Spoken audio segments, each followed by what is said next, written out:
ძვირფასო გამომწერებო და მაყურებლებო, ბოდიშს გიხდით ამ ეპიზოდის ხმის ხარისხის გამო, რომელიც მოულოდნელმა ტექნიკურმა გაუმართავებამ განაპირობა. გპირდებით, რომ გავაუმჯობესებთ და ვეცდებით მსგავსი ხარვეზები თავიდან ავიცილოთ. როგორც ჰენრი ფორდმა თქვა, ერთადერთი ნამდვილი შეცდომა ისა, რომლისგანაც ვერაფერს სწავლობთ. სიყვარულით ბაზარი არაა გუნდი.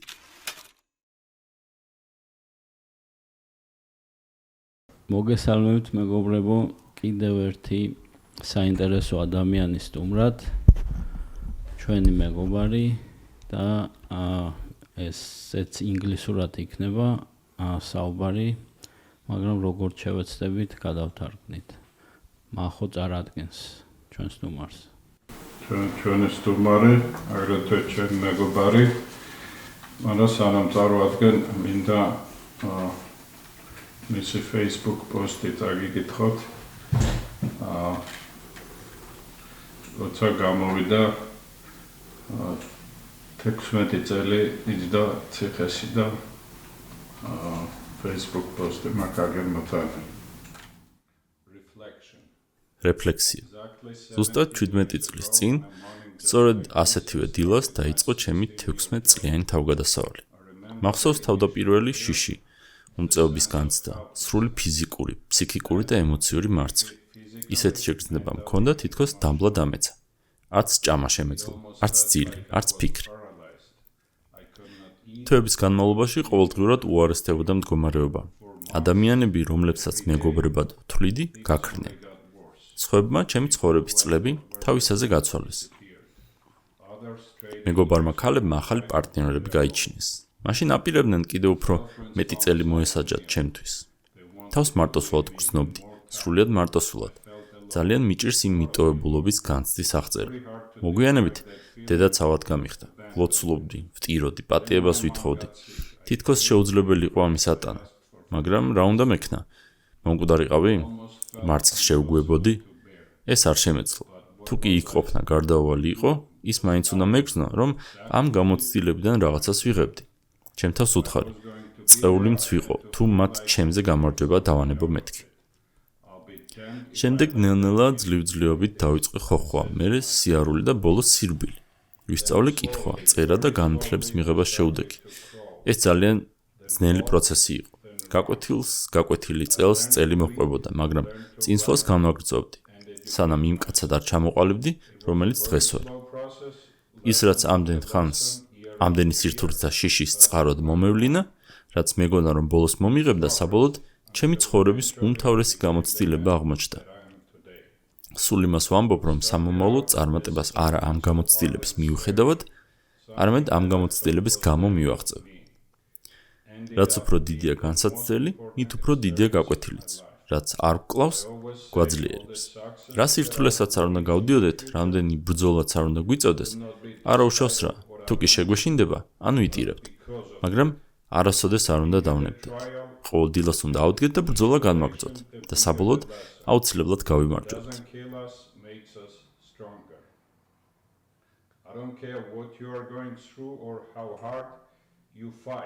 It's okay to be afraid, it's okay to cry, but you never give up.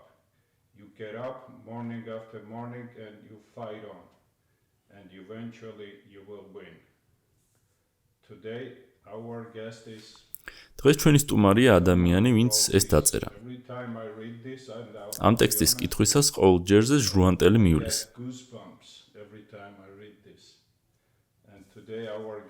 დღეს ჩვენი სტუმარია ჩემი ძვირფას მეგობარი ლენი. ლენი, ამის წაკითხვით ალბათ გარკვეული ემოციები გამოვიწვია შენში. ბოდიშს გიხდი ამისთვის. მადლობა რომ მოხვედი. მადლობა თქვენ. ლენი ჩემი მეგობარი და ბიზნეს პარტნიორია. ერთობლივ საქმესაც ვეწევით. კეთილი იყო შენი მობრძანება ჩვენ შოუში. მადლობა მოწვევისთვის. შთამბეჭდავი იყო რაც მოვისმინე. მოგვიყევი შენ შესახებ. მე ლენი ვარ. ახლა უკვე ბიზნესმენი. 5 წელია რაც სახლში დავბრუნდი. მანამდე როგორც მოისმინეთ დიდი ხანი 16 წელი ციხეში ვიჯექი. მთელი ბავშვობა ქუჩის ბავშვი ვიყავი. ძალიან პატარა ასაკიდან. 10 წლიდან არაერთხელ დაუკავები ვარ პოლიციას. ციხეში პირველად რომ ჩამსვეს 15 წლის ვიყავი. 16-ის ხვდებოდი, 17.5 წლისა გამომიშვეს. 4 წელი სახლში გავატარე. შემდეგ ისევ დავამპატიმრეს და კიდევ 16 წელი მოვიხადე. მეორე შემთხვევის შემდეგ გადავწყვიტე რომ ციხეში დაბრუნება აღარ მინდოდა. აღარ მინდოდა კრიმინალი ყოფილიყავი. ბავშვობაში ამის გარდა არაფერი მინდოდა. შეიძლება ეს იდეა რომანტიზებული მქონდა. არასწორ ხალხს მივიჩნევდი მისაბაც მაგალითად. და ერთი სიტყვით, თავიდან არასწორ გზაზე დავდეგი.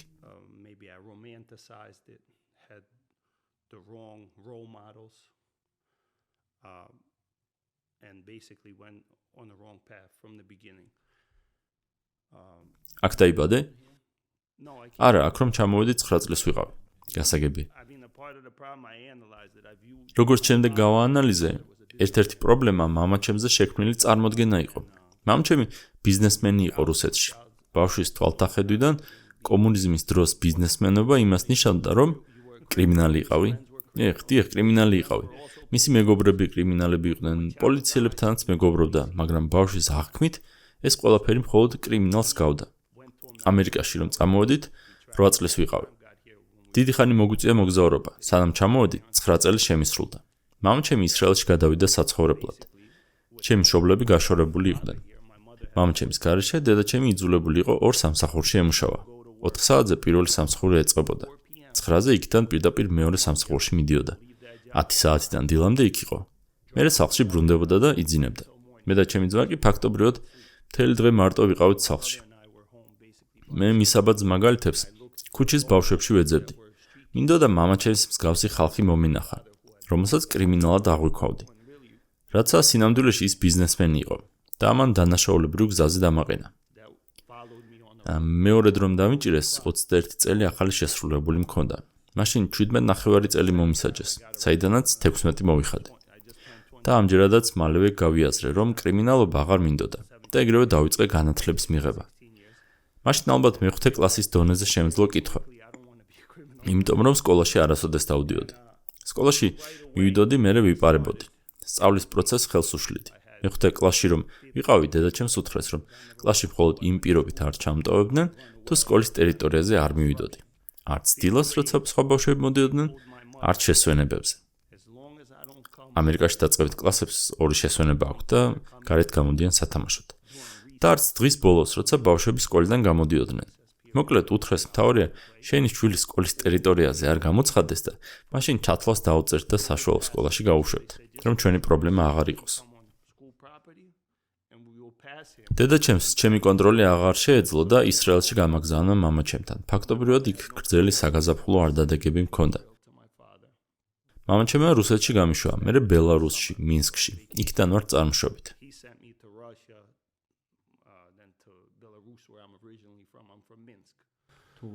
ნათესავებთან გაგიშვეს? ხო, ბებიასთან. გამოვიდა რომ ის საფხული ისრაელში და ბელარუსში გავატარე. ერთი სიტყვით ამ ყველაფრის გამო ყოველთვის ქუჩის ბავშვი ვიყავი და არც კითხვა ვიცოდი და არც წერა. ინგლისურად? ხო, მარტივი სიტყვების წერა და კითხვა არ შემეძლო. რა, როდის, სად, მაგრამ სწავლა მინდოდა. მახსოვს ციხეში მაგიდასთან ვიჯექი. იქ ასეთი მაგიდები დგას, ოღონდ მართკუთხა. საცხოვრობდი ფილადელფიაში? კი, ფილადელფიაში. ხალხი ამ მაგიდებთან იჯდა, კარტს, მონოპოლიას და რაღაც ეგეთებს თამაშობდნენ. მაშინ ალბათ ჩემი პირველი კვირა იყო და ვიცოდი რომ ძალიან დიდი ხანი მომიწევდა აქ ყოფნა. ამ ხალხს უყურებდი როგორ თამაშობდნენ და ფიქრობდი რომ შანსი არ იყო ეს მეკეთებინა მთელი დარჩენილი დრო. რამდენი წელიც არ უნდა ყოფილიყო. მაშინ ჯერ არ ვიცოდი ზუსტად რამდენს მომისჭიდნენ.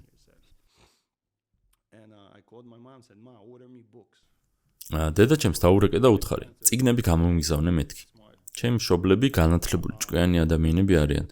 უართ კითხვა, მთელი ცხოვრება აკითხულობენ. მითხრა, რა წიგნები გინდო? უთხარი, სულ ერთია, რამე გამომიგზავნე მეთქი. ასე დავიწყე განათლების მიღება. Wall Street Journal-ი შეუკვეთე და ყოველდღიურად დავიწყე კითხვა. მახსოვს, თავიდან გაზეთის 70%-ს ვერ ვიგებდი, მაგრამ თანდათან ნაბიჯ მივიდიოდი წინ. ამერიკულ ციხეებში ბევრი განათლებული ადამიანია. სხვადასხვა სფეროს წარმომადგენლები, ბიზნესმენები. მათ შორის ძალიან წარმატებული ბიზნესმენებიც, რომლებიც გარკვეულ ეტაპზე არასწორ გზას დაადგნენ. მათთან დაიწყო ურთიერთობა. ვეკითხებოდი რა წამეკითხა, რომელი კლასიკური ან ბიზნეს წიგნები. ვეკითხებოდი ბიზნესის შესახებ და ვსწავლობდი.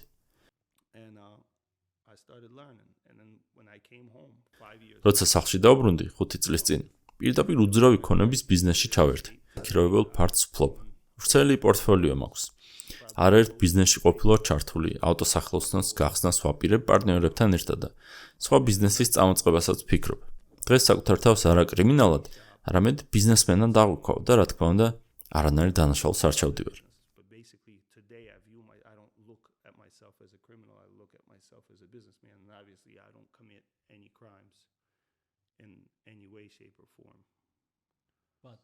როგორ ფიქრობ, ამ წარმატების მიზეზი ისაა, რომ ციხეში კითხვა დაიწყე? მიზეზი ციხეა. მხოლოდ იმაში არაა საქმე, რომ წერა-კითხვა ვისწავლე. ციხე მასწავლა ადამიანობა, ცხოვრების დაფასება.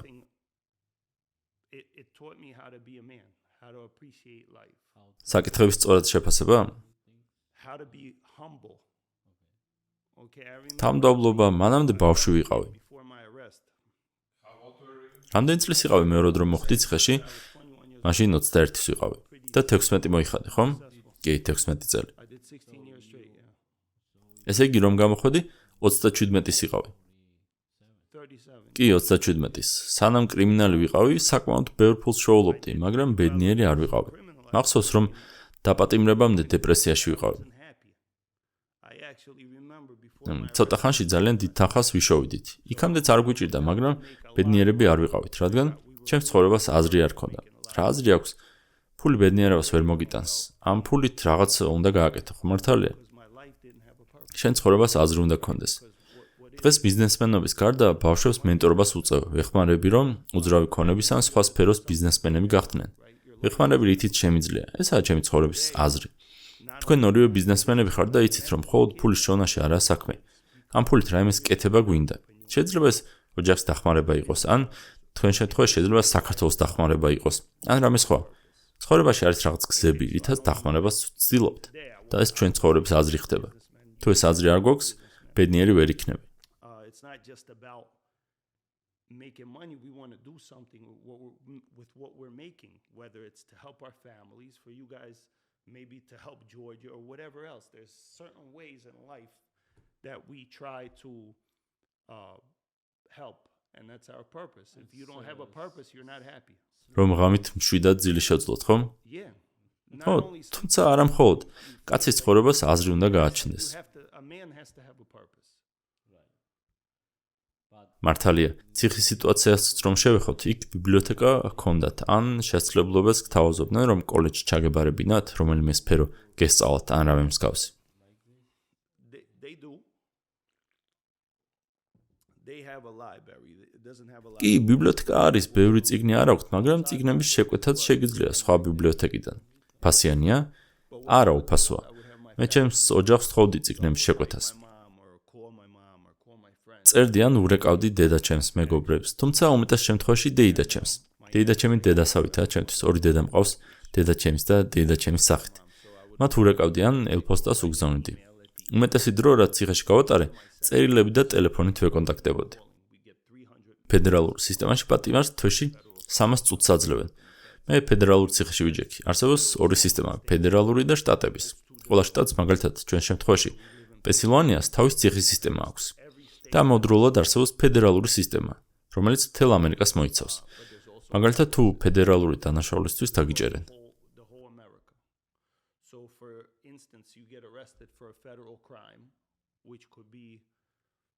მაშინ ფედერალურ ციხეში მოხვდები? კი, ასე. ფედერალური უფრო დიდ დანაშაულს ხომ არ გულისხმობს?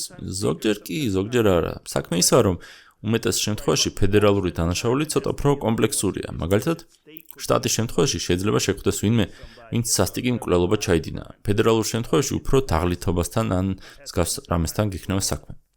ან თუ რამდენიმე შტატია ჩართული. ხო, ან თუ კი დანაშაულში ბევრი ადამიანი ან ორგანიზაცია მონაწილეობს, მაგალითად 5-ზე მეტი წევრით, ან თუნდაც 3 წევრით, სულ ერთი.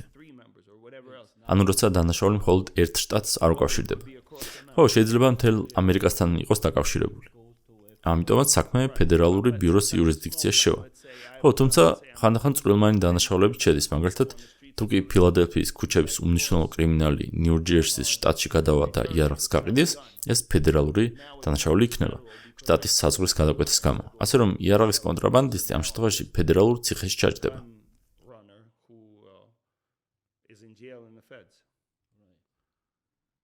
გასაგებია, საბჭოთა ციხეების მსგავსად კანონიერი ქურდები აქაც არიან?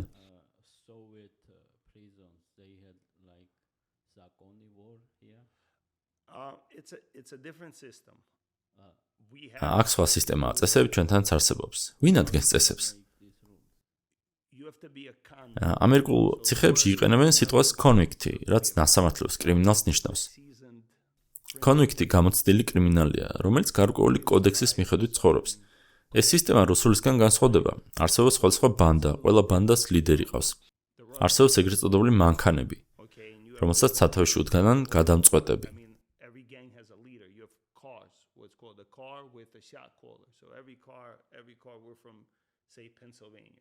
მაგალითად, ყველა პენსილვანიელი პენსილვანიის მანქანაში მოხვდება. მანქანა ჯგუფს ნიშნავს. ჯგუფის წევრები ერთ მანქანაში არიან. მაგალითად, ჩვენ რუსულად შეგვიძლია საუბარი. ფედერალურ ციხეში რომ ვიყოთ, ქართულ, რუსულ, უკრაინულ და ბელორუსიულ მანქანებად არ დავიყოფოდით. ერთ მანქანაში ვიქნებოდით რაიმე სახელით.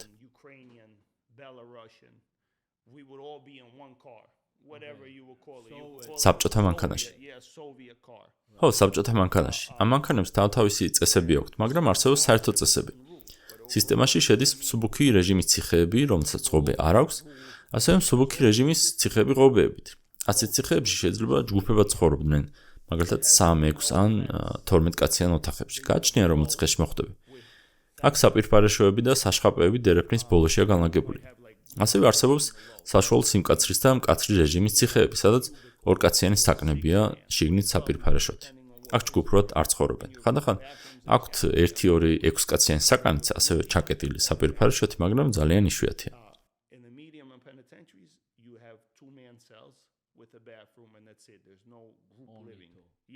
Sometimes there'll be like a couple 6-man cells also locked with a bathroom, but very few.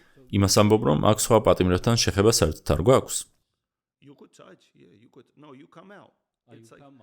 It's like being on a college campus. კი როგორ არა საკნიდან გამოდიხარ, იქავრობა კოლეჯის კამპუსივითაა. Google-ის რუკაზე ნებისმიერი ციხე რომ მოძებნოთ, ნახავთ, ვთქვათ, სადღაც 4 შენობას. თითოეულ შენობას 2 განყოფილება იქნება. ასევე იქნება კაფეტერია, სამედიცინო ცენტრი, ეზო, ყველა ერთად ჭამს, ხო? განყოფილების მიხედვით გვეძახი. Go to lunch. Unit B, Unit C. And then after we go to lunch, we could go to the yard. Every hour, they open all the doors in the prison. So, say you get it's called a 10-minute move. So, from 12:55 to 1:50 from 12:55 to 1. და ყველა კარი ღია იქნება. სადაც არ უნდა იყოს საგანმანათლებლო განყოფილებაში, ეზოში, რეკრეაციულ ზონაში, ბლოკზე. კარი ღია, შეგიძლია სადაც გინდა იქ წახვიდე. თავისუფლად გადაადგილდე. მაგალითად, შეგიძლია სასაუზმეში გქონდეს სამუშაო და იქ წახვიდე. გარეთაც შეგიძლია გასვლა? ყველგან შეგიძლია გასვლა ციხის ტერიტორიის პარკლებში, რომელიც შემოღობილია. სასიარულოდ გზებია გაყვანილი. ანუ საკმაოდ დიდი ტერიტორია. კი, საკმაოდ დიდია. შენ 16 წელი ერთ დაწესებულებაში გაატარე? მე რამდენიმე დაწესებულებაში ვიყავი. თუ რამეს დავაშავებდი, უფრო მკაცრი რეჟიმის დაწესებულებაში გადავყავდი. მაგალითად, მსუბუქი რეჟიმიდან საშუალო ან მკაცრი რეჟიმის ციხეში გამაგზავნიდნენ. მერე უკან დამაბრუნებდნენ. სიტუაციის მიხედვით წყვეტდნენ რეჟიმის დონეს. Whatever would happen, you could go up or down. Yeah, but the boss, like it's no boss. შიგნით ლიდერები ან ავტორიტეტები იყვნენ? Boss? Yeah, you got shot. კი, თითოეულ მანქანას თავის ლიდერი, გადამწყვეტი ყავს და გარკვეული წესები მოქმედებს. რაც თავარია ფედერალურ ციხეში რასა ყველაზე მაღლა დგას. არიან თეთრკანიანები, შავკანიანები და ესპანურენონები. მსუბუქი რეჟიმის ციხეში სხვა ტიპის კრიმინალები იყრიან თავს. ნაკლებად არიან მიდრეკილი ძალადობისგან, მაგრამ საშუალო ან მკაცრი რეჟიმის ციხეში ასეთი წესებია. მაგალითად, თუ მკაცრი რეჟიმის ციხეში ვარ და ვხედავ, რომ თეთრკანიანი ტიპი ჩხუბშია ჩართული, მეც უნდა ჩავერთო. სულ ერთია მომწონს თუ არა ეს ტიპი. თუნდაც წინა დღეს ჩვენ რო გქონდა ჩხუბი. დღეს შავკანიანთან აქვს კონფლიქტი და იძულებული ვარ დავეხმარო. So if და თუ არ ჩავერევი, თუ ისე ჩავივლი, თითქოს ვერ დავინახე, ღმერთმა არ ქნას, რომ სხვა თეთრკანიანმა დამინახოს. ამ ჩხუბის მერე მე მომადგებიან, თან უბრალოდ ცემით ვერ გამოძვრები. დიდი ალბათობით დამჭრიან. ასეთია წესები. დაყოფილი ვარ თეთრკანიანებად, შავკანიანებად და ესპანურ ენოვანებად. don't jump in if I act like I didn't see it and walk away and God forbid somebody white seen me. They're coming for me after this is over. And I won't get away with just getting beat up. I will probably get stabbed. So this is the rules of those are just known rules. So you got white. დაუწერელი კანონები მოქმედებს. ხო, არცად წერია, მაგრამ ყველა მიცის. ესაა არსებითი წესები. სასადილოში თეთრკანიანებთან ერთად ზიხარ. საკანში თეთრკანიანებთან ერთად ცხოვრობ. შავკანიანების ან ესპანურ ენოვანების შემთხვევაშიც ასეა. ვთქვათ, თუ ავტობუსით მოიყვანეს ახალი ხალხი, ყველა მიცის სად მოხვდებიან. დაწესებულების თანამშრომლებს ქვედა სართულზე ახალი პატიმრების სია აქვთ. ამოწევენ შენს რასას და შენი რასის წარმოადგენლებთან ერთად გათავსებენ. თუმცა ხანდახან შეცდომებიც ხდება, ვთქვათ, შავკანიანი ტიპი მოვიდა და თეთრებთან ერთად მოხვდა საკანში. იმ საკანში არ დარჩება, არც ერთი და არც მეორე.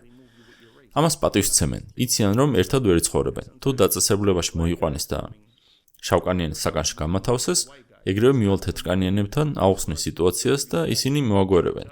სიოს ეტყვიან, რომ შავკანიანთან ერთად მოხვდი.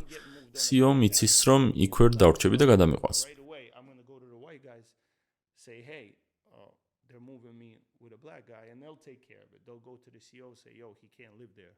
It's a black guy, and the CO knows that. He'll say, okay, I'll move him. ადმინისტრაციას გულის, ხო? Yes. ხო, ციხის ოფიცრებს. Yeah, regular CO. ესე იგი, იმათაც იციან, ვინ სად უნდა გათავსდეს. კი, ისინი მოაგვარებენ. მე რასისტი არ ვარ, ბევრი შავკანიანი და ლათინოამერიკელი მეგობარი მყავს. შენთვის სულ ერთია, ხომ? კი, სულ ერთია და ვეუბნებოდი კიდეც. მე შუა დასავლეთის ციხეში ვიჯექი. ანუ ამერიკის შუა ნაწილში, სადაც საკმაოდ ბევრი რასისტია. ახსოვს ბიბლიოთეკაში ვიყავი. სულ ერთ ჩიკაგოელ შავკანიან ბიჭთან ერთად ვიჯექი ხოლმე. ალბათ სადღაც 2 კვირის შემდეგ, რაც ერთად ვიჯექით, მითხრა, შენ სხვა თეთრკანიანებს არ გახვარ, ჩემთან ერთად რადგან ზიხარო. მე ვთხარი, ხო, ფილიდან ვარ, ჩვენ რასისტები არ ვართ მეთქი. იმან კიდე მომიყვა. აქ ერთ ბიჭს ვიცნობ ჩიკაგოში. საცხოვრებელ პროექტებში მასთან ერთად გავიზარდე. ერთ ჩვეულებრივი ტიპი იყო, შავკანიანი შეყვარებული წყავდა და ამ შემდეგ. აქ პირველად რომ შევხვდით, დერეფანში გადავყარეთ ერთმანეთს და ჩამეხუტა. მე რო შეხვედრისას კიდე თავი ამარიდა. მივედი და ვკითხე, რაშია საქმე ძმაო? იმან კიდე მითხრა, შენთან ლაპარაკი ამიგრძალეს.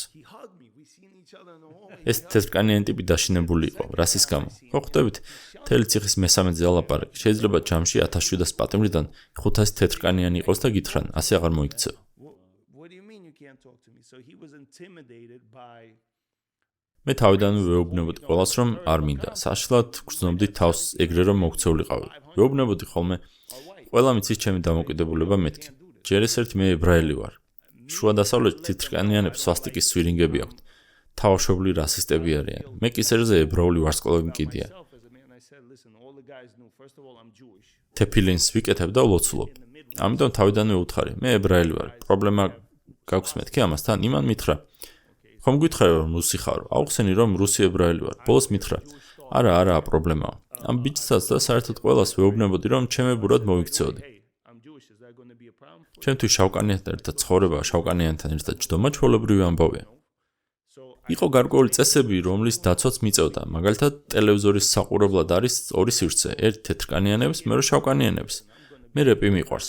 შავკანიანების ოთახში BET-ის არხი ჰქონდათ ჩართული, სადაც კლიპებს უშვებდნენ, მაგრამ რადგან თეთრკანიანი ვარ, მათ ოთახში ყოფნის უფლება არ მქონდა. მახსოვს შევდიოდი ხოლმე. ასეთი ოთახია ტელევიზორით. წარმოიდგინეთ, რომ აქაა კარი. შევდიოდი ხოლმე და ისე ვიქცეოდი, თითქოს ვლაპარაკობდი.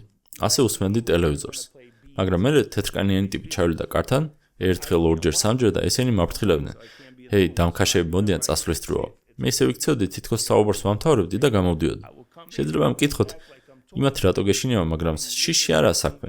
ვიცოდი, რასაც მეტყოდნენ, ვიცოდი იქაური პოლიტიკა. ისინი მეტყოდნენ, ლენი, იმათ ოთახში თუ დაждები, სხვა დროს ერთ-ერთი მათგანი მოვა და შენთან დაждდება თეთრკანიანების ოთახში. მაგას ვერ დაუშვებდი. მე ღმერთმა დაგვიფაროს თუ შენ ადგები და ის ტიპი აქ დარჩება, შეიძლება დიდი პრობლემა შეიქმნას. მისთვის იქ ჯდომა საერთოდ არ შეიძლება. ასე რომ მესმის ეს პოლიტიკა. They would say, Lenny, you're going to go sit in there right now. Then one of them is going to come and sit with you in the white area. We can't have that. then when he gets up, then God forbid you get up, he stays there, it becomes a problem. He can't sit there at all. So I understand the politics of it. ესე იგი შენ იქაურ რეჟიმს არ ღვევდი. ამ წესებს გვერდს უვლიდი, როცა იქ ვიჯექი შავკანიანების ოთახში. გარდა რასებისა კიდევ სანაპიროებსაც აქვს მნიშვნელობა. ესენი აღმოსავლეთ სანაპიროდან იყვნენ. იცოდნენ რომ მე რასისტი არ ვარ, მათთვის სულ ერთი იყო სად ვიჯდებოდი. რასისტების ხვები იყვნენ. გარკვეული წესების დაცვა გვიწევდა, მაგრამ ყველამ იცოდა რომ რასისტი არ ვარ, მათ შორის თეთრკანიანებმაც. მათ უთხარი, თქვენს წესებს დავიცავ მეთქი, რადგან მესმის რომ ამასაც თავის მიზეზები აქვს. ეს წესები იმისთვისაა, რომ ძალადობა ავიცილოთ თავიდან.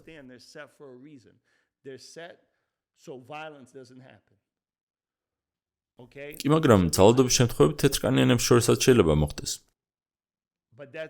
ხო, მაგრამ ეგ სხვა სიტუაციაა. მე კონფლიქტის პერსპექტივიდან ვაფასებ. ორი თეთრკანიანის დაპირისპირება ერთია, მაგრამ შავკანიანების დაპირისპირებისას ან ესპანურენოვანებთან სულ ერთია, ნებისმიერი ორი რასის დაპირისპირება იშვიათია, მაგრამ როცა ხდება, ყოველთვის ძალიან ცუდად მთავრდება.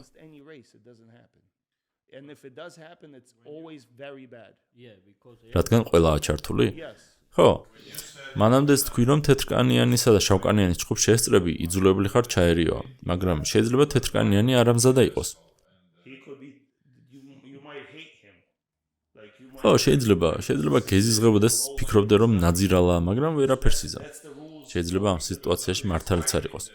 ხო, მაგრამ ვერაფერს იზამ. შავკანიანიც ასე მოიქცევა. იქ ასეთი მენტალიტეტია. მეკითხებით სწორია თუ არა? არა, სწორი, მაგრამ ციხის კონფლიქტის მენტალიტეტი ასეთია.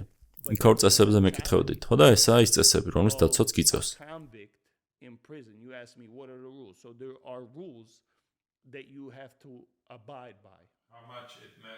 რამდენ დიდი მნიშვნელობა აქვს ფიზიკურ ძალას?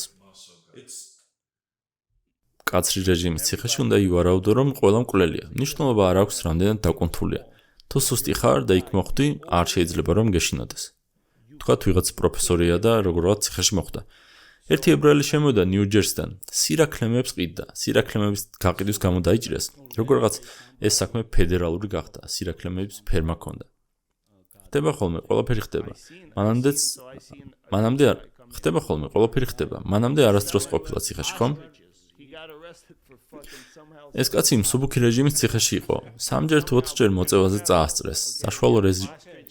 საშუალო რეჟიმის ციხეში გადაიყვანეს. იქ რაღაც სისხლელები აკეთა და მერე მკაცრი რეჟიმის ციხეში მოხვდა. თეთრსაყელოიანი კრიმინალი იყო. ძალადობის შესახებ არაფერი იცოდა. კალიფორნიასა და ნიუ-ჯერსიში ცხოვრობდა. ციხეში კალიფორნიელები გაიცნო. კალიფორნიელები ყველაზე სასტიკები არიან და ყველაზე ზედმიწევნით მისდევენ ციხის სისტემას. მოკლედ, კონფლიქტები არიან.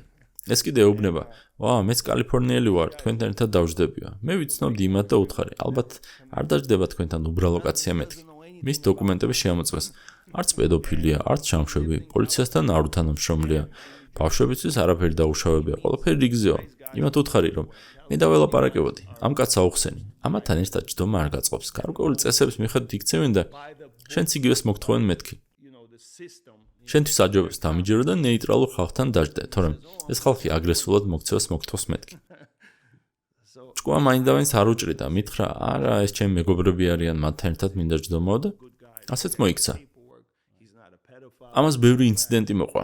მე თავდებში ვდგებოდი, იმ ხალხთან მეგობრობდი, ჩემ ბლოგში იყვნენ და დავახლოვდით, ერთად ჭამდით ხოლმე, მაგრამ მაინც ნამდვილი კონფლიქტები იყვნენ. შეიძლება ხანდახან ერთად გაგვეტარებინა დრო, მაგრამ მაინც სხვადასხვა მანქანაში ვიყავით. ისინი თავის გზაზე იყვნენ, მე ჩამსაზე. მე ვიჯექი და ვკითხულობდი. ერთ-ერთი ინციდენტი იყო, რომ ვიღაცამ ამ კაცს რადიო მოპარა და სცადა უკან მიეყიდა. ამ დროს ის კალიფორნიის მანქანაშია. კალიფორნიელების მიდგომით, თუ რომელიმე მათგანს რამეს მოპარავ, ყველას პარავ. ამიტომ ამ კაცს უთხრეს, ადგები და ამ ტიპს დაჭრიო. ეგ გიჟი ხო არაა, აიღებ დანას და დაჭრი. შესმერე ჩვენს დავჭრით. ასეთ სიტუაციაში აღმოჩნდა ეს თეთრსაყელოიანი ებრაელი. ბოლოს როგორღაც მოგვარდა. კალიფორნიელებსაც დაველაპარაკე, აღარ მახსოვს რა უთხარი, ეს კაცი მანქანას ჩამოაშორე. რაც პოლიტიკური ციხისთვის დამახასიათებელი არგუმენტი უთხარი. ეს კაცი წესით თქვენთან არც უნდა ყოფილიყო, ნეიტრალურ ხალხთან დასვით მეთქი და ასე მოგვარდა, განმარტოვდა და ნეიტრალური გახდა.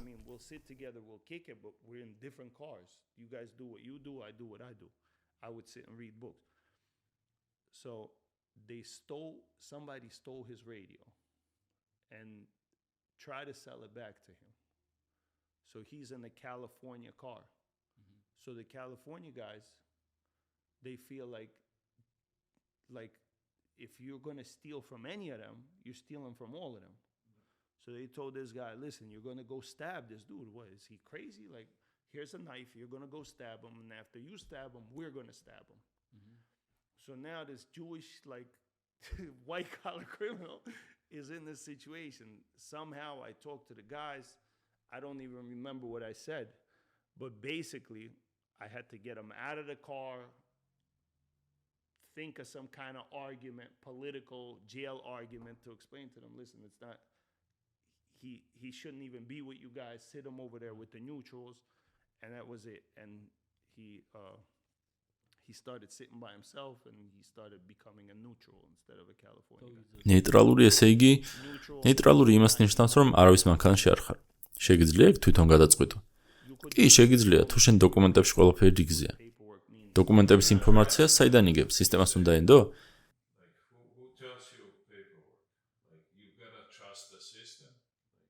შეგიძლია მოითხოვო შენი დოკუმენტების სასამართლოს განჩენის ოქმები, განჩინების მოხსენება, სადაც მითითებულია თუ რაზე დაგიჭირეს. ან თუ თანამშრომლობდი. ო, პოლიციასთან თანამშრომლობდი თუ არა. მაგალითად, თუ 15 წელი გემუქრებოდა, მაგრამ 5 მოგისაჯეს, ესე იგი ეს დრო რაღაც კანონის მიხედვით შემცირდა. ეს კანონი თანამშრომლობა იქნება. თქვათ, გაიგეთ, რომ ეს ტიპი ჩამშვებია, რომელ მანქანაში იქნება. იმ ციხიდან გადაიყვანდნენ. იმ კაცი რომ გაიგოთ, რომ ჩამშვები იყო, როცა იძახდა კალიფორნიელი ვარო, კალიფორნიელები აუცილებლად მოიშორებდნენ თავიდან. ნეიტრალურობა ხომ შეეძლო? ნეიტრალური შეიძლება გახდეს ქრისტიანი, მაგალითად, შეიძლება ციხეში ღმერთის იწამოს, კათოლიკე გახდეს და მანქანაში ყოფნა არ უნდადეს. ხო, მაგრამ ამ კაცს რატო არ უნდოდა ნეიტრალური ყოფილიყო? ეს კაცი იდიოტი იყო. ეგონა კალიფორნიელები მისი მეგობრები იყვნენ. გასაგებია. ცუდ ტიპები არ არიან, მაგრამ უნდა იცოდე მათთან თავი როგორ დაიჭირო და ამ წესით ცხოვრება. Neutral means he might be Christian. He might have found God in prison and decided to be Catholic, so he don't want to be a part of any car. Yeah, but why this guy does not want it to? This guy was an idiot. He thought like the California guys are his friends. Ah, okay. And they were nice guys, but you had to know how to carry yourself. Right. And if you weren't willing to live that და თუ ამ წესით ცხოვრება არ გინდა, გირჩენე მოერიდო.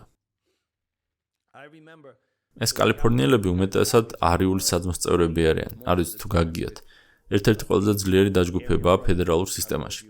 არის არიული საძმო, რომელიც თეთრკანიანების დაჯგუფებაა, მექსიკელებს აქვთ ლაემე, მექსიკელებს აქვთ ლაემე, მექსიკური მაფია და შავკანიანებსაც რამდენიმე მანქანა აქვთ. For the Mexicans and for blacks, I mean, there's a few. ამ ბანდების, მანქანების და სისტემების არსებობას ინსტიტუციაც თუ უწყობს ხელს.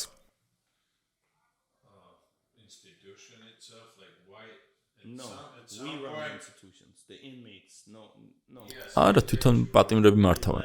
ხო, მაგრამ პატიმრები იმიტომ მართავენ, რომ ინსტიტუცია აძლევს ამის საშუალებას. ხო, მაგრამ რატომ აძლევს საშუალებას? როგორც ჩანს, სჭირდებათ, რომ პატიმრებმა მართონ იქაურობა. ხო, ასეა. თელ გამასწორებელ დაწესებულებაში შეიძლება 200 კაციანი დაცვა ყავდეს დასაქმებული, ზედამხედველებიდან დაწყებული, ციხის უფროსის თანშეწით დასრულებული, რომელსაც ვერასოდეს ნახავ. სასაუზმეზე დღისით არიან ხოლმე, მაგრამ გარდა ამისა, ყველგან ჩვეულებრივი ციხის ოფიცრებით განან. კაც რეჟიმის ციხის ბლოკში 2 ოფიცერია, საშუალო და მსუბუქი რეჟიმის ციხის ბლოკში 1. პატიმრები კი 150-დან 300-მდე შეიძლება იყვნენ. დაცვამ რა უნდა გააკეთოს? თუ საგანგებო სიტუაციაა, ოფიცერი გამოსაძახებელ ღილაკს დააჭერს და შეიძლება 20 კაცი მოვიდეს, მაგრამ ბლოკში 150 პატიმარია. ასე რომ რაღაც ხრივ სჭირდება. ხო, მაგას გულისხმობ. ხო, რა თქმა უნდა. სჭირდებათ, რომ რაღაც წესრიგი არსებობდეს პატიმრებს შორის. და ამის გამო რამე პრივილეგიას იღებ მათგან. რის გამო? სიტუაციის მართვისთვის. არაფერს იღებ. მე თავისუფალ დროს ხომ არ გაძლევენ არამე მსგავსი, როგორც მანქანის ლიდერს. როგორც თქვი, ყველა მანქანას გადამწყვეტი ყავს. ხანდახან მაგალითად თუ ბუნტი იყო, სადაც თქვათ მექსიკელები და თეთრები ერთმანეთს დაუპირისპირდებოდნენ, სადაც ერთი თვე მკაცრი იზოლაცია ცხადდებოდა. კვირაში 3-ჯერ, ორშაბათს, ოთხშაბათს და პარასკევს საშყაპეში გუშვებდნენ, სადაც ცხელი საჭმელიც ჰქონდა. მაგრამ უმეტესწილად პარკში მოთავსებულ საკვებს გვაწვდიდნენ. ცხელი საჭმელი ჰქონდა თუ პატიმრებს კაფეტერიაში მუშაობს და საჭმლის მომზადების საშუალებას აძლევდნენ. იქაურობა ქარხანასავითაა, დიდი სამზარეულოა, სადაც ყველანაირ საჭმელს იპოვენ. 1500 პატიმარია გამოსაკვები, ასე რომ დიდი მენიუა. ერთ დღეს შეიძლება ბრინჯი და ქათამიჭამა, მეორე დღეს კარტოფილი და ჰოთ-დოგი. ბუნტის შემდეგ ხანდახან პატიმრები მაინც ამზადებენ საჭმელს, მაგრამ უმეტეს შემთხვევაში არავინ არ უშვებს საკნიდან. ამ დროს პოლიცია თვითონ აკეთებს საჭმელს და პარკებით არიგებენ დაახლოებით 2-3 კვირა. მერე ყველა გადამწყვეტს შეკრიბავენ რომელიმე გამოყოფილ ადგილას, კაფეტერიაში ან სადმე სხვაგან და ეკითხებიან: "აბა, როგორ მოვიქცეთ? შეგიძლიათ დაილაპარაკოთ და მოგვარდეთ ერთმანეთში?" თუ გაარკვევენ, ეტყვიან რომ თქვათ ბუნტი ამ და ამ ტიპების ჩხუბით დაიწყო, ორივე უნდა წავიდესო. მერე ეს და ეს ტიპები ჩაერთვნენ, ამიტომ ესენც უნდა წავიდნენო. ეს პატიმრები სხვა დაწესებულებაში უნდა გადაიყვანონ, რომ მშვიდობიანად გავაგრძელოთ ცხოვრება. პოლიციაც იტყვის, ეს და ეს ტიპები გადაყავს, დანარჩენებს შეგიძლიათ დარჩეთო.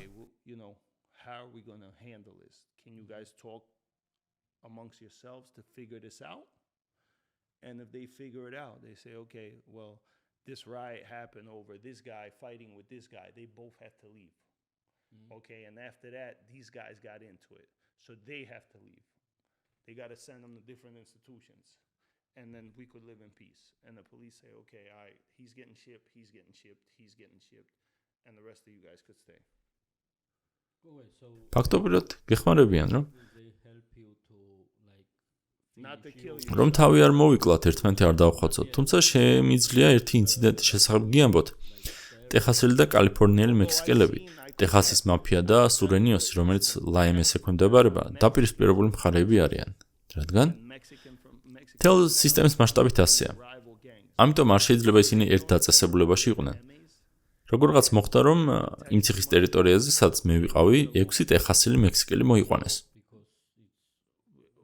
System-wide. So they're not allowed. ამ მექსიკელებს ეკითხებიან: "გინდათ ტერიტორიაზე გამოხვიდეთო?" ამათმა უპასუხეს: "კი, გვინდო." To the compound where I'm at. არა დაიციან, რომ როგორც კი გამოვლენ, ომი დაიწყება. ორი აზრი არაა. მათაც იციან, კალიფორნიელმა მექსიკელებმაც იციან და რაც თავია, პოლიციამაც იცის. It's war. There's nothing to talk about. მერე კალიფორნიელ მექსიკელებთან მივიდნენ და კითხეს: Mexicans from California though. "შეგვიძლია ტეხასელები გამოუშვათო?" კალიფორნიელებმა უპასუხეს: "კი, რა თქმა უნდა, შეგიძლიათო." რამდენჯერმე ასე შეეკითხნენ: "დარწმუნებული ხართ, რომ შეგვიძლია გამოუშვათო?" "კი, კიო." "დარწმუნებული ხართ, რომ გამოსვლა გინდათო?" "კიო." ეს სიტუაცია იყო დაახლოებით 1 კვირა. ტეხასელები სპეციალურ იზოლატორში იყვნენ გამოკეტილებს, სადაც როგორც წესი, ერთი ან ორ კაცთან ერთად ხედან ხოლმე. This is happening behind the scenes. მანამდე რომ გითხარით 10 წუთიან გადაადგილებაზე, იმ დღესაც ჩვეულებრივ უნდა გამოცხადებულიყო ჯერ გადაადგილებები 8, 9, 10 საათზე და მერე დაბრუნების ბრძანება. გადაადგილებები არ გამოცხადა. დილას ეზოში ვიყავი და ვხედავდი სურენიოსის ტიპებს, კალიფორნიელ მექსიკელებს. ეზოში ჩაფლულ დანებს თხრიდნენ და მალავდნენ. ფიქრობ, ნეტავ აქ რას აკეთებენ ამ დილადრიან მეთქი. დილობით იქ არ იყვნენ ხოლმე. თურმე მათ გადამწყვეტს უთხრეს, რომ იმ დღეს გამოყავდათ ტეხასელები. 6 Mexicans. And they were all before that. ამან საგანგებო შეხვედრა მოაწყო და ყველა კალიფორნიელი მექსიკელი შეკრიბა, ვინც არ მუშაობდა. გავიდნენ და დანების ამოთხრა დაიწყეს. I'm like, what are they all doing out here in the morning? They're usually now not out in the morning. But what happened is they told their shot caller, hey, listen, we're letting them guys out today. So he called an emergency meeting for any Mexicans from California that are not at work. So they all came out to the yard and they're all digging up knives. Those 6 Mexicans come out of the shoe, go to the unit where they're all designated to. ის 6 ტეხასელი იზოლატორიდან გამოვიდა, იმ ბლოკში გადავიდნენ, სადაც ერთად იყვნენ გამწესებულები და იქ კითხეს: "უკაცრავად, იატაკის ჯოხების საკუჭნაო სად არის?" მიასწავლეს, წავიდნენ საკუჭნაოში, აიღეს იატაკის ჯოხები, გადატეხეს, იარაღად გამზადეს და დაბრუნების ბრძანებას დაელოდნენ. ამ ბრძანებისას ყველა თავის ბლოკში ბრუნდება, რომ საუზმე დაიწყოს. Back to the units before lunchtime and then they start calling every unit. They run out outside. როგორც კი ბრძანების ხმა გაისმა, ესენი გარეთ გამოცვიდნენ. კალიფორნიელები ბლოკისკენ გაიქცნენ. მესამე წერტილში კიდევ კუნინძები იდგნენ. სასჯელახსრულების ოფიცრები ტყვია გამოტარი არა, მაგრამ დანის დარტყმისადმი მდგრად ჟილეტებში. ხელში ცრემლსადენი გაზის იარაღებით. მთელი აღჭურვილობით. ესენიც გამოიქცნენ. ესე იგი, ზოგჯერ როგორც თქვენ თქვით, ინსტიტუციაც უწყობს ხელს. ზოგჯერ უნდათ რომ ესეთი ინციდენტი მოხდეს. იცოდნენ რომ ეს მოხდებოდა, მზად იყვნენ, მთელი აღჭურვილობით გამოვიდნენ. They want this to happen. So they know it's going to happen. They're ready. They're all suited they can't get dressed like this in the sense. რატომ? იმიტომ რომ ამით მათი ბიუჯეტი იზრდება, წლიური ბიუჯეტი. წლის ბოლოს მეტი ფული ჭირდებათ ხოლმე. ალბათ ამ ინციდენტზე განაცხადებდნენ და იტყვიან ბუნტი იყო და ბიუჯეტი გჭირდება, სპეციალური საოპერაციო რეაგირების ჯგუფი გჭირდება. რაც არ უნდა იყოს მიზეზი, ფაქტია რომ ასე აწყობთ. რომ არ აწყობდეთ ამ მექსიკელებს არ გამოუშვებდნენ. შეატყობინებდნენ, არასწორი ხალხი გამოუშვით ამ დაწესებულებაში, სხვაგან უნდა გადავიყვანოთო. ასე არ გააკეთეს. შენივრად იცოდნენ რაც მოხდებოდა, ყველამ იცოდა. ეს კერძო ციხე იყო? არა. კერძო ციხეში თუ ყოფილიყარ? არა, გამიგია, მაგრამ არ ყოფილვარ. კერძო ციხეში უნდა გავეშვი, მაგრამ რაბინმა სხვაგან გადამემისამართა. ამ ამბის შემდეგ კალიფორნიელ მექსიკელს ვკითხე. ხომ იცოდნენ პოლიციას რაც უნდოდა? რატომ გამოვიდნენ? რატომ არ თქვეს უარი გამოსვლაზე მეთქი? მიპასუხა, იმიტომ რომ ჩვენ მებრძოლები ვართ. ჩვენც ეგ დაუშვებელიაო. ეს ერთ-ერთი წესია. ვერ იტყოდნენ რომ იზოლატორში დარჩენა უნდოდათ. ეგ პოლიციისთვის მფარველობის თხოვნაა, ჩაშვების ტოლფასია. თუ არ გამოვდივარ, ეს ეგი მეშინია. მე კიდევ არავის არ უნდა მეშინოდეს. Why can't they say we're not coming out? He said because we're warriors. It's not even possible. We can't. That's another rule. Like we can't say, hey, I stayed in the shoe. That's like checking in. That's like being a rat. I'm not coming out. I'm afraid of them. I'm not afraid of them. ანუ მაგის თქმის უფლება არ აქვთ. არა, ამ ტიპმა მითხრა, ჩვენ მებრძოლები ვართ. გვესმის რატომაც გამოვიდნენ, მათ ადგილას ჩვენც ასე მოვიქცეოდით. სიგიჟეა, მაგრამ საშუალო და მკაცრი რეჟიმის ფედერალურ ციხეებში ასე ხდება. Which is crazy. Yeah. Right? It's insane, but that's what happens in the federal system. In the higher levels, the medium and the penitentiary. ალბათ შტატების ციხეებშიც ასე არა? შტატების ციხეებში ალბათ თავის წესები აქვთ, იქ ნაკლებად ორგანიზებულები არიან. იმიტომ რომ მაგალითად აქ ციხეში დაპირისპირებული მხარეები სამხრეთ ფილი და ჩრდილოეთ ფილი იქნებიან. რასობრივად არ არიან დაყოფილები? პენსილვანიის თუ ფილადელფიის ციხეში არც ისე ბევრი თეთრკანიანი იქნება, რადგან ჩვენ ქალაქში შავკანიანი მოსახლეობა ჭარბობს. აქ უმეტესი პატიმარი უმცირესობების წარმომადგენელია, შავკანიანი ან ლათინოამერიკელი.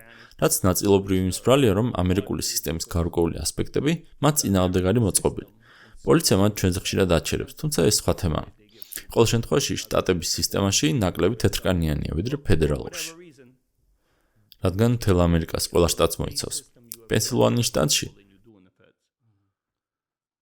არა, ფედერალურ სისტემას გულისხმობ. ხო. გამიგია, რომ ზოგ ციხეში დიპლომს In Pennsylvania state, you got more of them, yeah. How you doing? And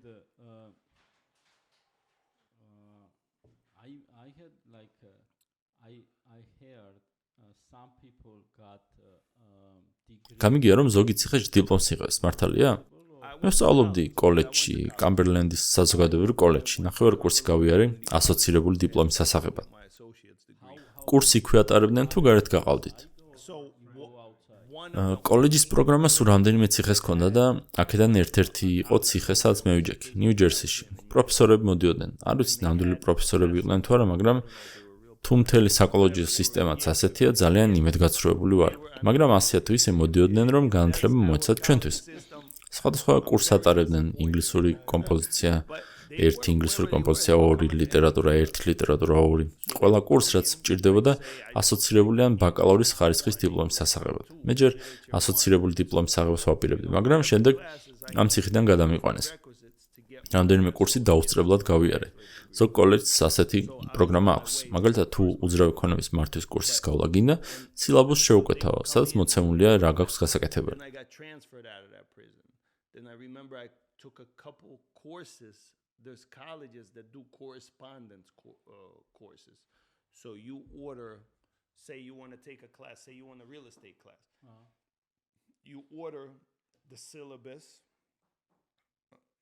the book, whatever. You got like a things that you need to do. დავალებები? ხო, დავალებები. ტესტს კიდევ მეთვალყურეობის ქვეშ წერ ბიბლიოთეკაში მასწავლებელი ესწრება პროცესს. ის გეტყვის, რომ თქვათ 1 საათი გაქვს დრო. დრო რომ ამოიწურება, ტესტს დალუქავენ და კოლეჯში გაგზავნიან შესაფასებლად. მე ბევრს ვკითხულობდი. დღეს ნებისმიერ თემის შესაბამისი წიგნი შემიძლია დაგისახელოთ, იქნება ეს ფილოსოფია, პოლიტიკა. მაგალითად, გუშინ მე და მახო პოლიტიკაზე ვლაპარაკობდი და მან მილტონ ფრიდმანი ახსენა. წაკითხული მაქვს მისი წიგნი არჩევნების თავისუფლება. მოკლედ, ნებისმიერ თემაზე მიყვარდა კითხვა. ამიტომ მეკითხებდნენ ხოლმე, რატო არ გინდა კოლეჯში ჩაბარება? მე ვამბობდი, რად მინდა მეთქი, რომ ბოლოს ფურცელი მოგცენო, პასუხობდნენ. მაგრამ რაში მჭირდება ეს ფურცელი?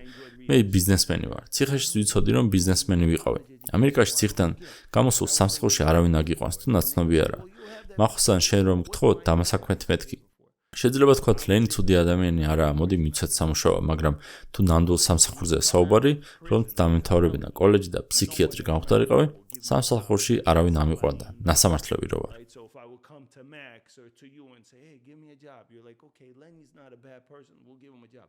But if you go to get a real job, I could have went to college and prison and became a psychiatrist. No one's going to give me a job, I have a felony.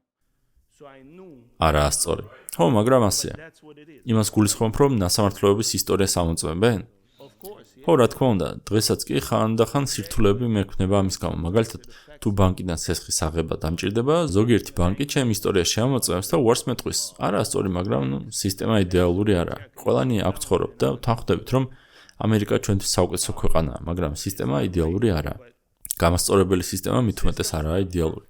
მოკლედ ვიცოდი, რომ ეს ფურცელი არ დამჭირდებოდა. ინფორმაცია მჭირდებოდა, რომელსაც მომავალში გამოვიყენებდი. Us is the greatest country in the world, right? But the system is not perfect, and the correctional system definitely is not perfect. So I knew that I don't need that piece of paper. I knew whatever I do, I just need the information, and then I could use that information. შენი თავისთვის სწავლობდი და არა იმისთვის, რომ სხვას დაემოწმებინა და შენი ცოდნა. ხო, პენსილვანიის უნივერსიტეტის უორტონის სკოლა ერთ-ერთი საუკეთესო ამერიკაში. ჩემი მაშინდელი შეყვარებული უნივერსიტეტის ვებგვერდზე შედიოდა და კურსების სიას მიგზავნიდა ხოლმე. ჩემთვის საინტერესო კურსებს ავირჩევდი, მაგალითად, უძრავი ქონების კურსს. შეყვარებული სილაბუსს გამომიგზავნიდა და ვნახულობდი კურსისთვის რა იყო გაწერილი. რა შედიოდა აუცილებლად საკითხავებში, რომელიც სახელმძღვანელოს იყენებდნენ. შეიძლება პროფესორს დამატებით საკითხავიც დაემატებინა. I would say, okay, send me the syllabus. She'd send me the syllabus. I would see what's the მე ამ წიგნებსაც გამომიგზავნიდა და ვკითხულობდი. პროფესორს შეიძლება მითითებული ქონდა წაიკითხეთ თავი 1, 2, 3, 5, 6 და გამოტევეთ მეოთხე. მე მთლიანად ვკითხულობდი, რომ ყველაფერი ამეთვისებინა. professor რაც კი სახლში დაბრუნების შემდეგ გამომადგებოდა. 2, 3, then skip 4, go to 5 and 6. I would just read the whole thing and get whatever I could for myself that I would be able to apply when I get home. Technically, გამოდის, რომ უორტონის სკოლის დამთავრებული ხარ. რამდენიმე კურსი გავიარე, უორტონელობას ვერ დავიჩემ, ჩემო ყოფილმა მართლა დაამთავრა უორტონი, არა, მაგრამ ერთ-ერთი Ivy League სკოლა და აი მისი განათლების დონე სერიოზულია. მე რამდენიმე კურსი გავიარე. Her level of education is serious. Okay, I took a couple Yeah, but classes. what they does, they just give you the books to read. უნივერსიტეტში რომ ჩააბარო, იქაც უბრალოდ საკითხავს მოგცემენ. სხვას რას იზამენ? თავში ცოდნას ხო ვერ ჩაგიდებენ. They can mean- open your like brain I mean, into it. Yeah. my ex got a master's degree. Right? ჩემს ყოფილს მაგისტრის ხარისხი აქვს ბიზნესის ადმინისტრირებაში. მისი კურსი რეალური ბიზნესების ანალიზს აკეთებდა.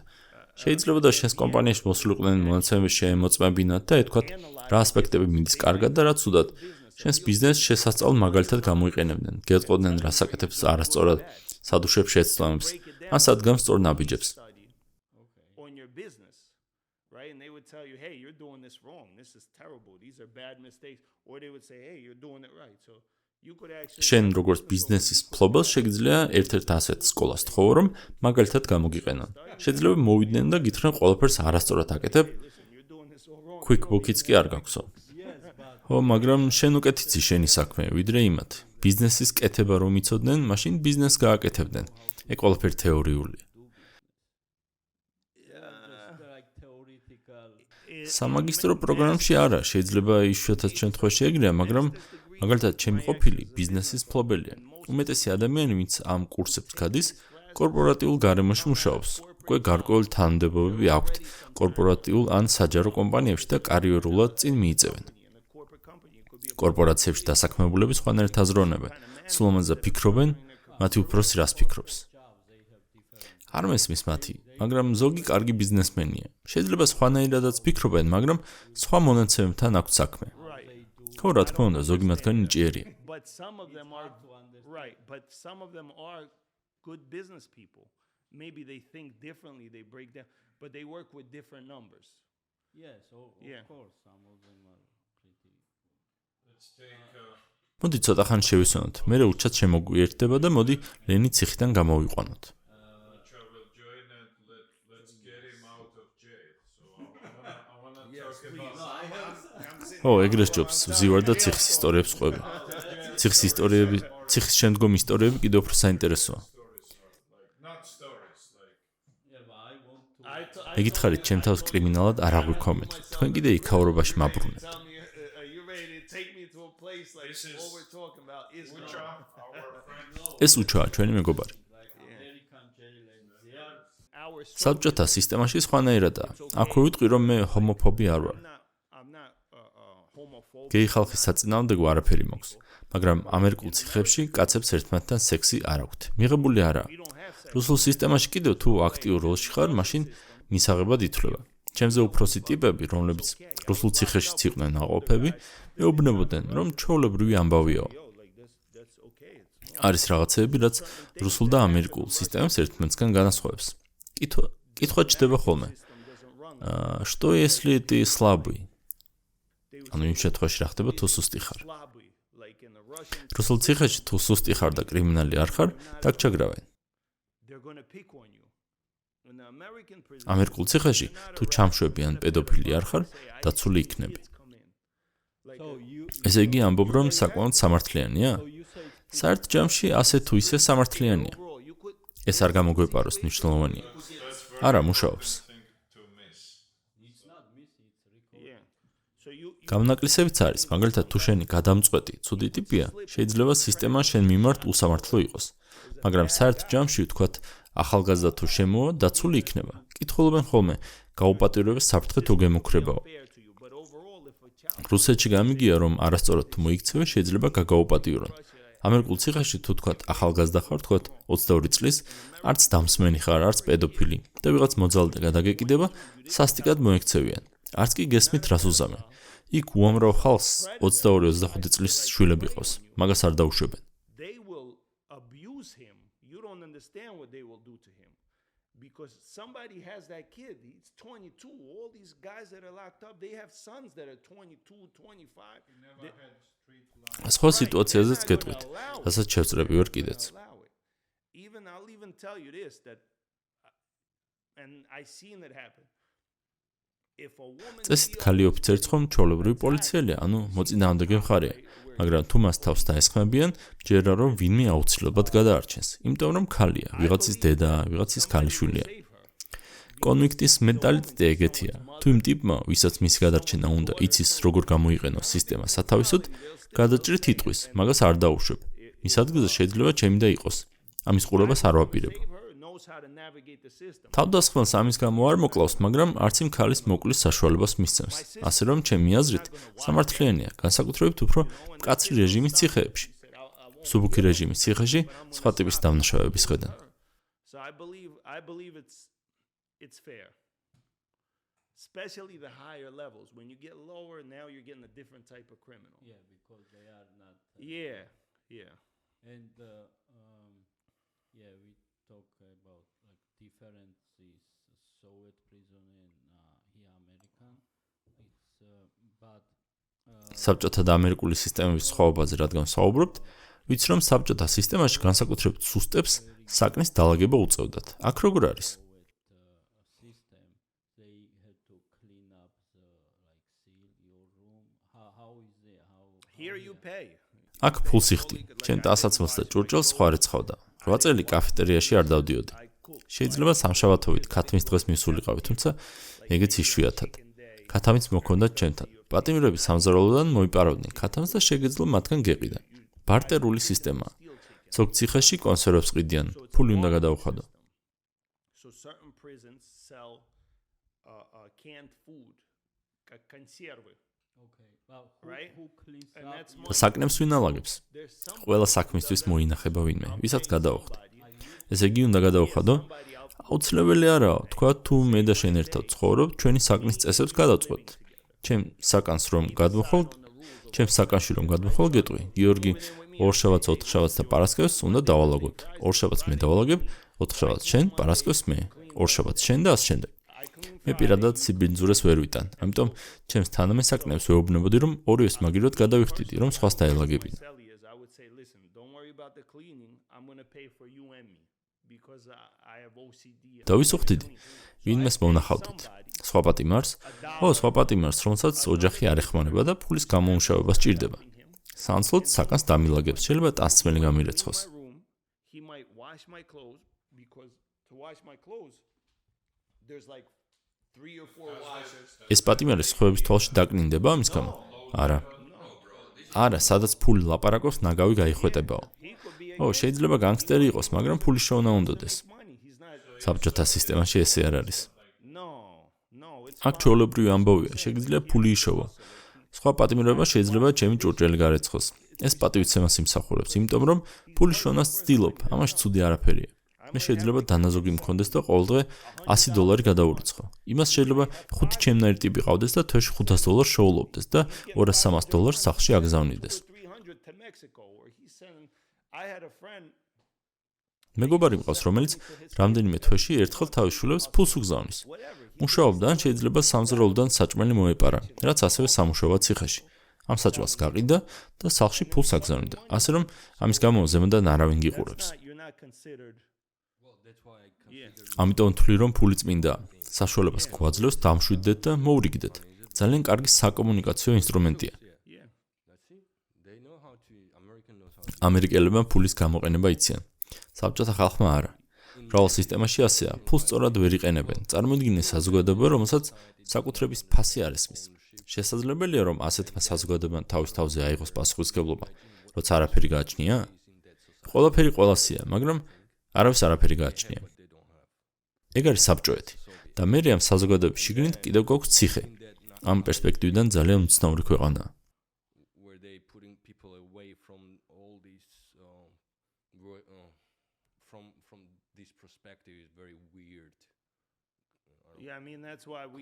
ამიტომაც წამოვედით საბჭოთა კავშირიდან. ჩემი ძმის ნათქვამი მახსოვს.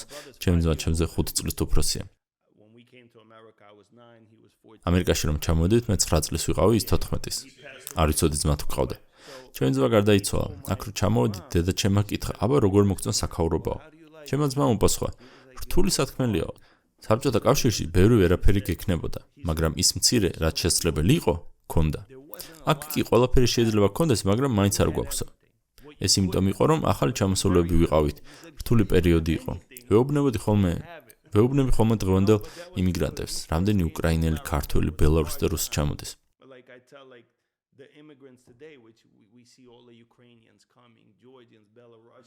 მე დღესა მობილურებს ყიდულობენ. მე არ მქონდა მობილური.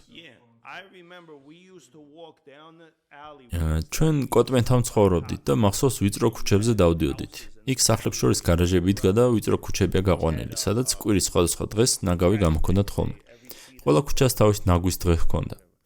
ჩვენმა მშობლებმა იცოდნენ, როდის იყო თითოეული ქუჩის ნაგვის დღე. ხო და იქ დავდიოდით და ნივთებს ვეძებდით. ეს წესად ქონდა შემოღებული. ვიღაცა დივანს დატოვებდა, ვიღაცა ნინტენდოს, ან ატარის, ან ტელევიზორს, ან ველოსიპედს. ყველა იმიგრანტი ამ სანაგვისთან დადიოდა საყიდლებზე. ამისთვის არავინ მკითხავდა, ეს ჩვეულებრივი ამბავი იყო. ასე რომ მძიმე დრო იყო. დღევანდელ იმიგრანტებს ალბათ მძიმე პირობებში უწევთ ცხოვრება, მაგრამ სხვა მხრივ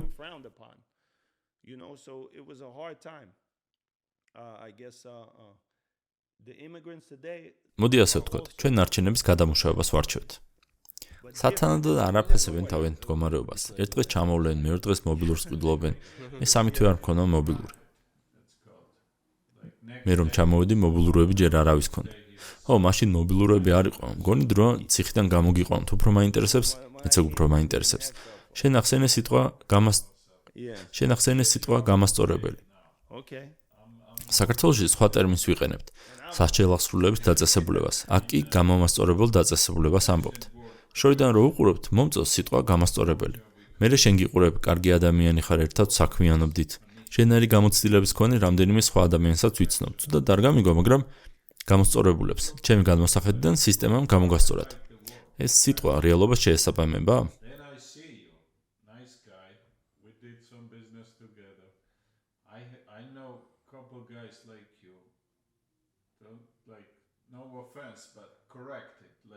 Okay.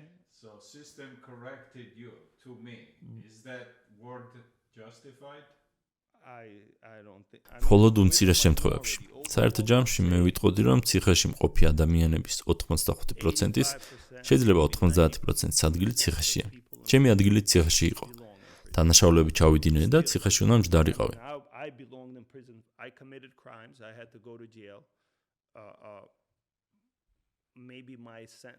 შეიძლება ცოტა მეტი მომისაჯეს, ვიდრე მეკუთვნოდა, მაგრამ მთლიანობაში მე გავაკეთე, რაც გავაკეთე და სასჯელი უნდა მომეხადა. მაგრამ უმეტესი პატიმარი კარგი ადამიანი არაა და სისტემა მათ არ ასწორებს.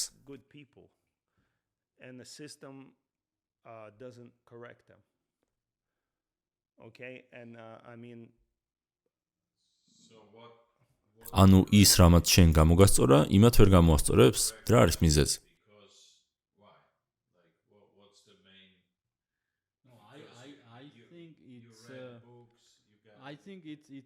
მე ვფიქრობ, ეს ადამიანის არჩევანია. მან გადაწყვიტა, რომ ასე გაგრძელება აღარ უნდოდა.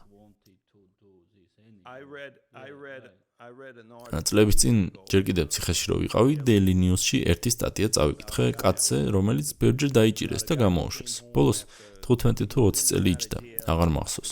მოგვიანებით არაკომერციული ორგანიზაცია დააარსა. ორგანიზაცია წარმატებული გამოდგა და რაც ფულადი ჯილდო მოიგო, ოდენობა არ მახსოვს, სადღაც 100,000 იქნებოდა.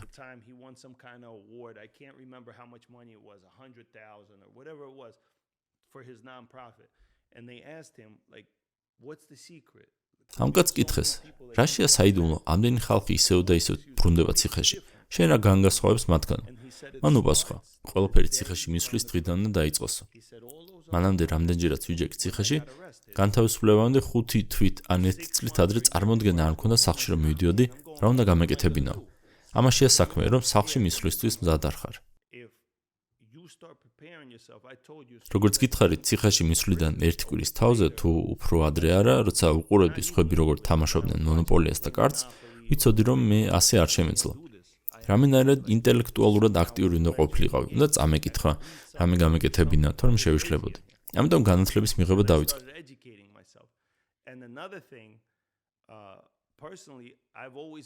გარდა ამისა, მე პირადად მთელი ცხოვრება ვშოულობდი ფულს, ბავშვობიდანვე. ყოველთვის არალეგალურ გზებს ვიყენებდი, მაგრამ ეს შინაგანი მოთხოვნება მქონდა. ჟილკა ზარაბატოვეც, ან ფულშონ ჟინ. ეს საკუთრების მოთხოვნილება. ციხეში ყოფნა ძალიან რთულია ეგეთი ადამიანისთვის. ციხეში აღმოჩნდი და მივხვდი, რომ ფულს ვერ ვიშოვიდი. ვიღაცის ტანსაცმლის გარეცვით ან სამზარეულოდან საჭმლის მოპარვით რას ვიშოვდი, სადღაც $200-300. ეს ენერგია როგორღაც უნდა გადამემისამართებინა, რომ ფულის გამომუშავება შემძლებოდა. ჩემთვის დამაკმაყოფილებელ დონეზე. ამიტომ ჩემს ახალ ღირებულებით ერთეულად განათლება იქცა. ჩემ თავს უთხარი, აქედან რაღაც სარგებელს მაინც ვნახვა მეთქი და განათლების მიღება დავიწყე, რისი წყალობითაც დღეს ბიზნესმენი ვარ.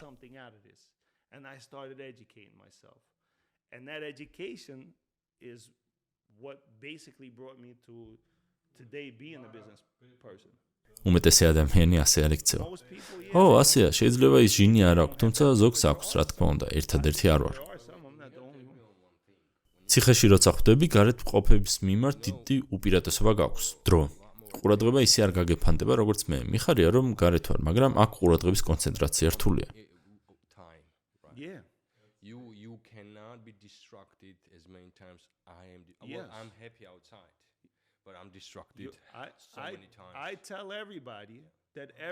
სულ ვამბობ, რომ 5 წელი ყველამ უნდა მოიხადოს. გულწრფელად ვამბობ და ხალხი ისე მიყურებს, თითქოს შეშლილი ვიყო. იქ ყოფნა ცხოვრების დაფასებას გასწავლის. მიფიქრია მაგაზე. თუ გინდა გასწავლი როგორ მოხდე, მოიფიქრე, შეიძლება დაგეხმაროს. შენ საბჭოთა სისტემაში წადი, რომ იქაურობასაც გაუსინჯოთ გემო. 1 წელს გავკაჩავდი. 5-საც გაგაჯავდი. 1 წელი არაფერი არ არის, ვერაფერს გაიაზრებ. 1 წელში არავინ მიგატოვებს. მგონია უკვე 46-ის ვარ. არა უშავს, 51 წლის სახლში იქნები. 1 წელში ისეთი არაფერი ხდება. პატარ-პატარ რაღაცები ხდება, მაგრამ 5 წელი საკმარისია, რომ იმ ხალხმა მიგატოვოს, ვინც არ უნდა ყოფილიყო შენს ცხოვრებაში, რომ ახალი ხალხი მოვიდეს, ვინც შენს ცხოვრებაში დარჩება. ბევრ რამე იცვლება და სხვანაირად აღიქვამ ცხოვრებას.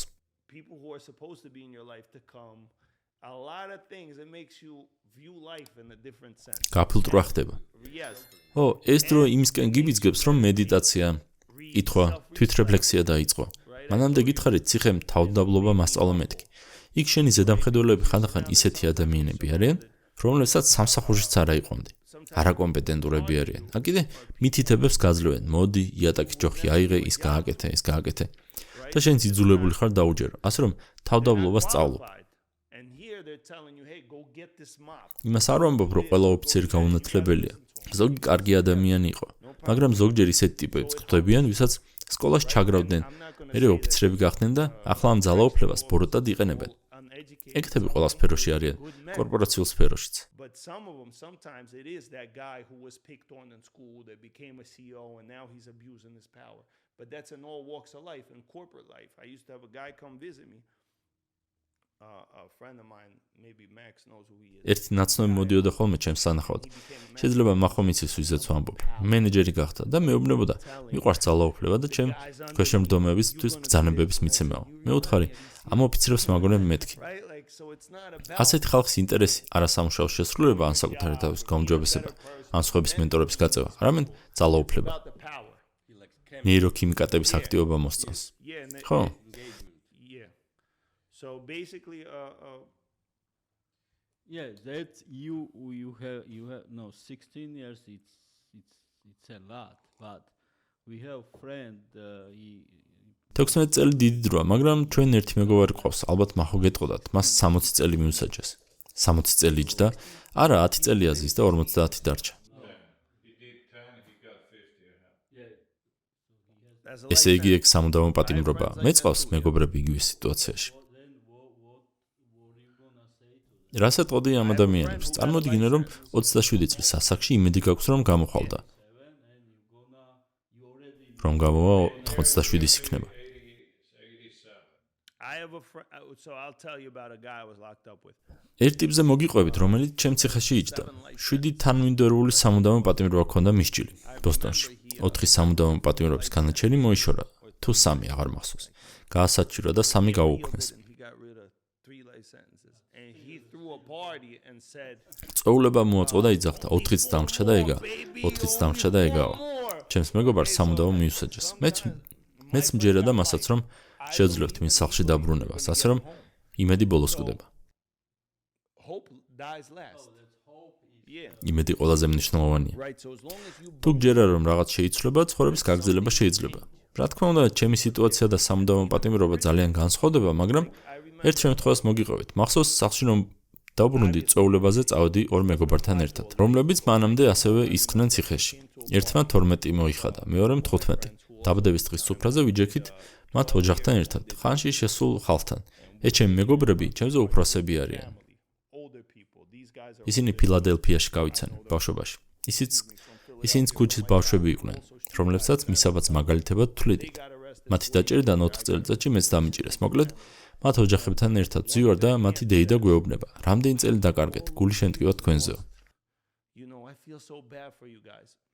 And ჩემი მეგობარი, რომელმაც 12 წელი მოიხადა, გვერდზე მეჯდა.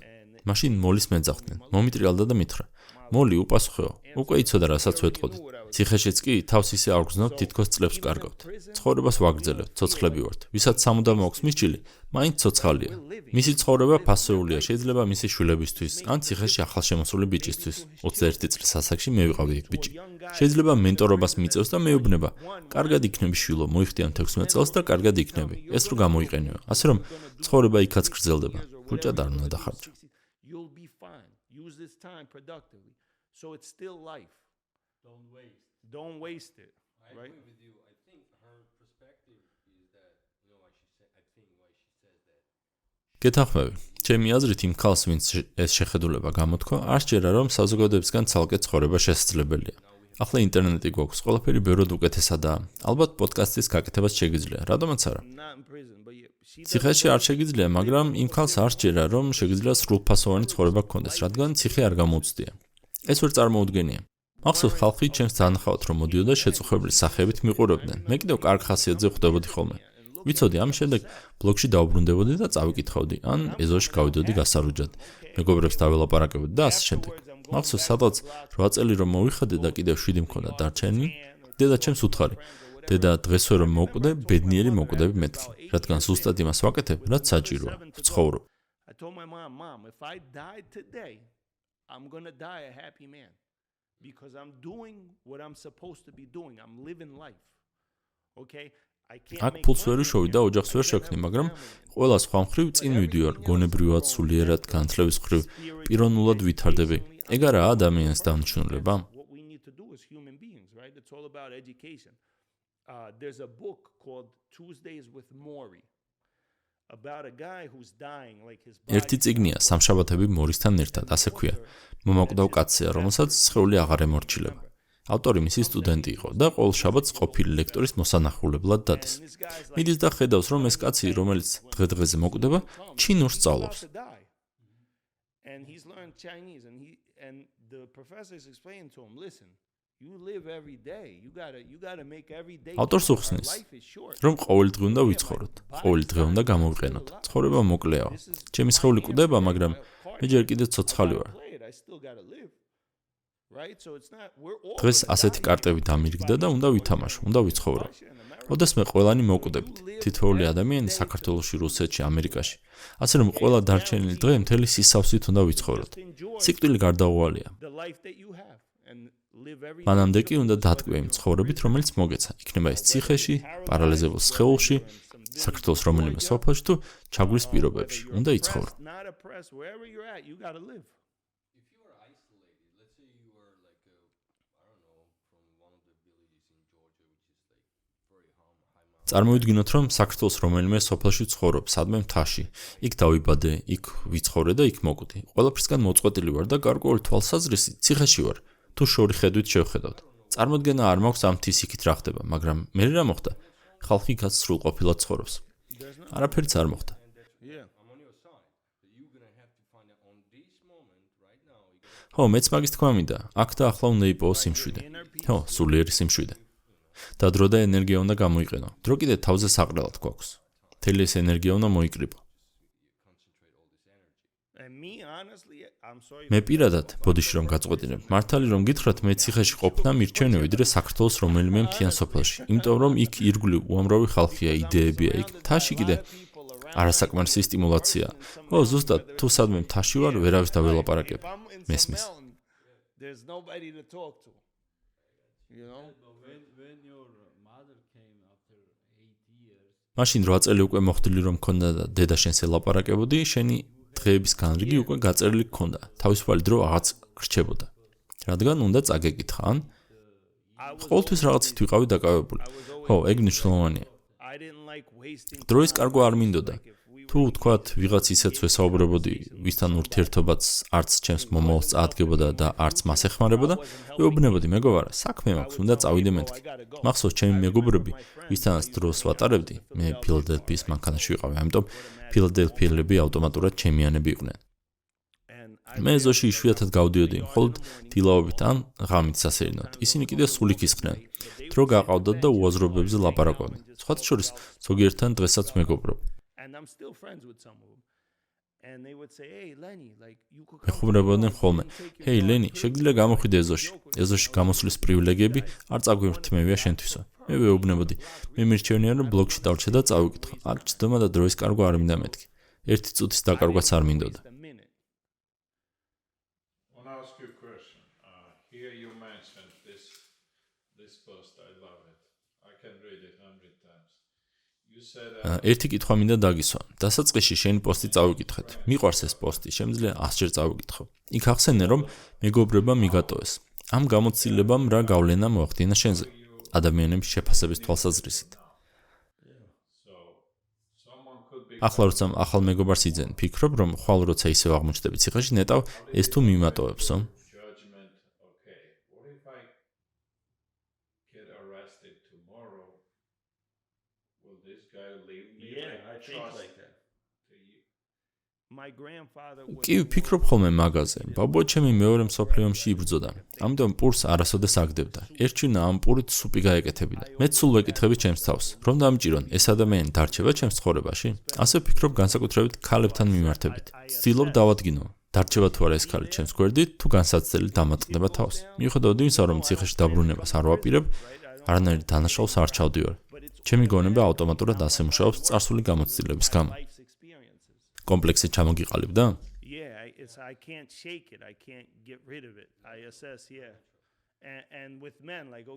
ხო, ამ ფიქრებს თავიდან ვერ ვიშორებ. კაცების შემთხვევაშიც ასე ვფიქრობ. დანაშაული რომ ჩავიდინოთ, შეიძლება ზეწოლას გაუძლოს, ჩაშვებაზე უარი თქვას და ციხეში ჩაჯდეს ჩემთან ერთად მეტი. მიუხედავად იმისა, რომ დანაშაულს აღარასოდეს ჩავიდენ.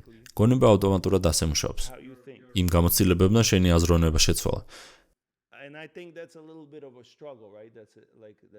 ხო, და ვიტყოდი, რომ ხანდახან ამასთან ბრძოლა მიწევს. ეს პიროვნული თუ რაღაც ტიპის ნაკლია, სარკეში რომ მიხედები. ვის ხედავ? დღეს მე ბიზნესმენი ვარ და სარკეშიც ბიზნესმენს ხედავ. მაგრამ ხანდახან შეიძლება სარკეში წარსული დაინახო, რაც არ ვარგა, რადგან ეს შენს გადაწყვეტილებებზე აისახება.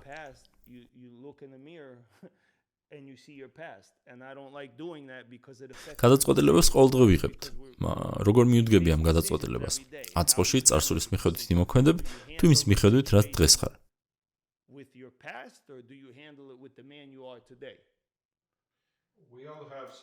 ყველას გვაქვს, მე პირადად მგონია, რომ მაქვს რაღაც შეფასების უნარი. ადამიანს რომ შეხედავ, მისგან მოდის რაღაც დადებითი ან უარყოფითი ენერგია.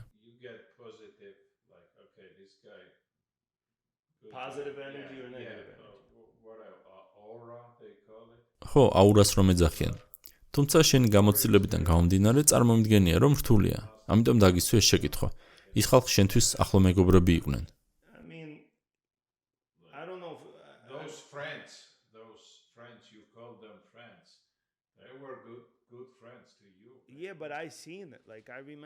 ხო, თუმცა მაშინაც ხედავდი. მახსოვს, ჩემმა ადვოკატმა საბრალდებოდ დასკვნა დამიდო წინ. 10 კაცი ვიყავით დაკავებული. ადვოკატმა მითხრა, ამათგან რომელი წავა შენ წინააღმდეგ და რომელი ითანამშრომლებს პოლიციასთან. 6 კაცის სახელი მოვნიშნე. ერთ შემთხვევაში შევწდი.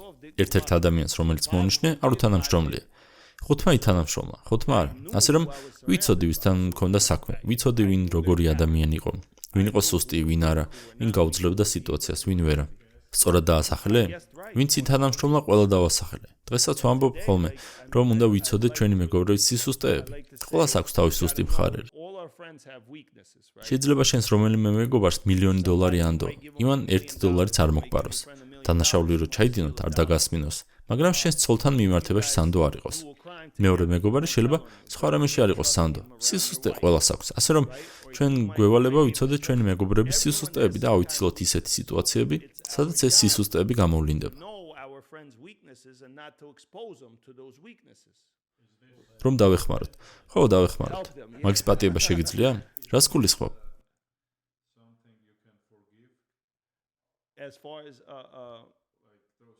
ვის სახელებიც მონიშნე, სახლში დაბრუნების შემდეგ ნახე? 0.01% შანსი მაინც არის, რომ აპატიებ თუ არ ვიცი.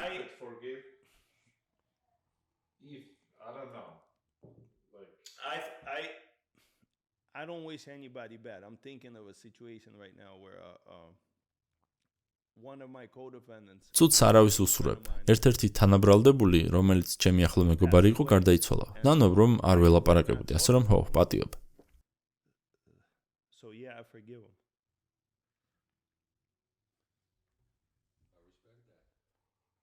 პატივისცემას იმსახურებს შენი დამოკიდებულება. Okay.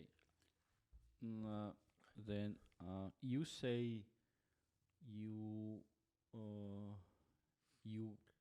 you like to teach მანამდე ახსენე, რომ მოზარდებს ასწავლე. teenage kids or like young kids. Sometimes ხო, ზოგჯერ მოზარდებს, ზოგჯერ ცოტა უფროსებს მენტორობას უწევ. mentoring.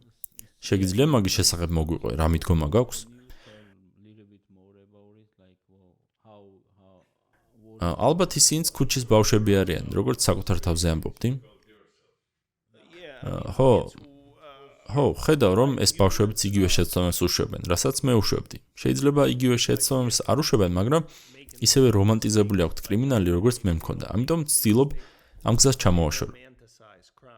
The way I romanticized crime. So I try to make sure that they stay away from that. you და მათ უხსნი? არ უხსნი, რადგან ბავშვობაში მინდოდა რომ ვიღაცას ესწავლებინა ჩემთვის, ფული როგორ მეშოვა. დანაშაულებს ჩავდიოდი, მაგრამ არავის არაფერი უსწავლებია.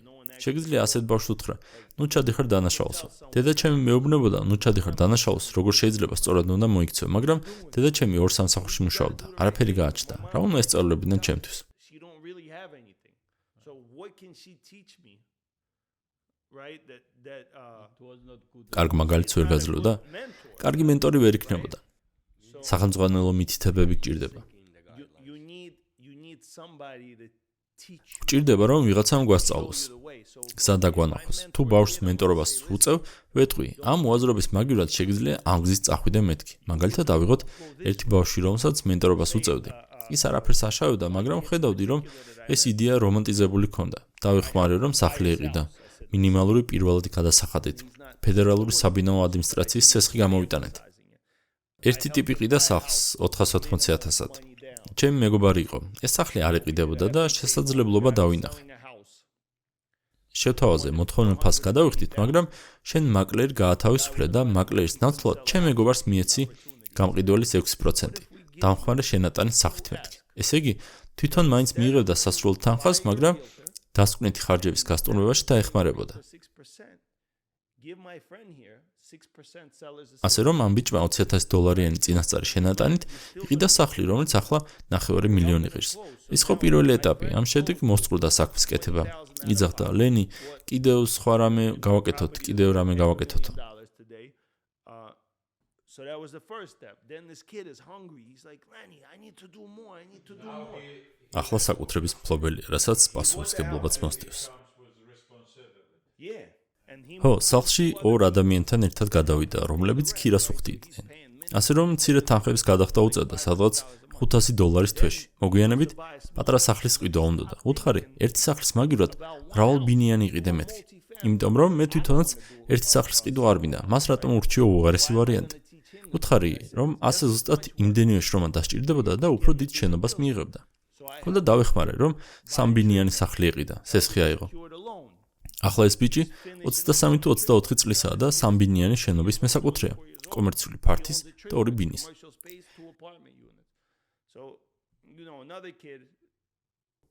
კიდევ ერთი ბიჭია, ხედავდი, რომ ეს ჟინი ჰქონდა და მასთან ერთად ავტოსახელოსნოს გახსნას ვაპირებ. ნიუ-იორკში გავუშვი, რომ ავტოსახელოსნოს მართვა ისწავლოს. დიდ ორგანიზაციაში მუშაობს. წლიური შემოსავალი 8 მილიონი აქვს. მოგება 1,800,000. სისტემური პროფილური ავტოსახელოსნოა, ფართი 20,000 კვადრატულ ფუტს აღემატება. იქ ერთი ხანში შესული ებრაელი კაცი ვიცი, ამ ბიჭს ყველაფერს ასწავლის. ოპერაციებში გაარკვია, სამუშაო მოედანზე გაიყვანა, რომ მანქანის ნაწილები შეესწავლა.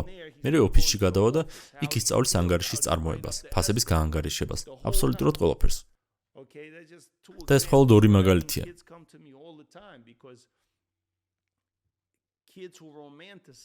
მაგრამ მოზარდები ხშირად მოდიან ჩემთან. მოზარდები, ვისაც დანაშაულის იდეა რომანტიზებული აქვთ. პატივს მცემენ, რადგან იციან, რომ 16 წელი ციხეში ვიჯექი. ისიც იციან, რომ დანაშაულს აღარ ჩავიდნენ, მაგრამ ბიზნესთან დაკავშირებით ყველაფერს პირდაპირ ვეტყვი. მინდა რომ წარმატებას მიაღწიონ. ეს სიხარულს მანიჭებს. დავსვამ, მოусმენ მათ იდეებს, ვეტყვი რა გაამართლებს, რა არა, ვეტყვი მე რას გავაკეთებდი, რას არ გავაკეთებდი, სხვა რა გზას მოუნახავდი. რამის მიცემა თუ შემიძლია, ჩემი კონტაქტების, ჩემი მეგობრებზე წვდომის. მივცემ და რითაც შემიძლია დავეხმარები წარმატების მიღწევაში. შეიძლება მათში შენ თავს, შენს ბავშვობას ხედავ. ხო, და იმას ვაძლევ, რაც მე მაკლდა. ნეტავ მეწყვალ და მენტორი. ფულის გამომუშავებაში არავინ დამხმარებია. მისაბაძი მაგალითები კი მყავდა, მაგრამ უძრავი ქონების ბიზნესში შესახებ ერთ-ერთი მათგანისგან დავიწყე სწავლა, მაგრამ ისიც ქუჩის ბავშვი იყო. მისთვის ნარკოტიკებს ვყიდდი. ვკითხავდი, სახლი როგორ ვიყიდო მეთქი. იპოთეკაც კი არ ვიცოდი, რას ნიშნავდა. ვკითხავდი, რა არის იპოთეკური სესხი, როგორ მუშაობს, როგორ უნდა ავიღო მეთქი. მეტყოდა, კრედიტი უნდა გქონდესო. და რა არის კრედიტი? კრედიტი ეს და ეს არის. და როგორ ავიღო? უნდა წახვიდე და ანგარიში გახსნა, $500 შეიტანო. მოკლედ, თამაშის წესებს მაცნობდა, რაც უფრო მეტ ინფორმაციას მაწვდიდა, მით უფრო მინდებოდა სწავლა, როგორც ამ ბიჭს.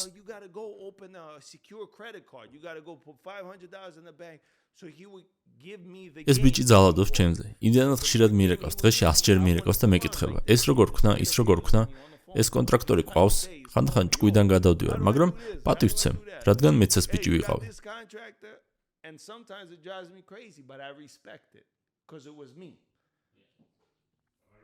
მახსოვს რომ გაგიცანი Home Depot-ში. I remember us in მეც მახსოვს ჩვენ შეხვედრა Home Depot-ში. რომ განახებდი ფასებს და რაღაცებს. იატაკის დაგებაზე გიკითხებოდი. შეგიძლია პირველი დღეები აღწერო, ეს პოსტი მგონი სახლში დაბრუნებიდან 1 წლის თავზე დაწერე, ხომ? აღარც მახსოვს. პირველი დღეები რომ აღვიწერო. საშინელება იყო. ახლა უკვე ტელეფონი გაქვს. ნახე Facebook-ი, რა არის Facebook-ი? ნახე Instagram-ი. შეგიძლია ეს ემოციები გაგვიზიარო.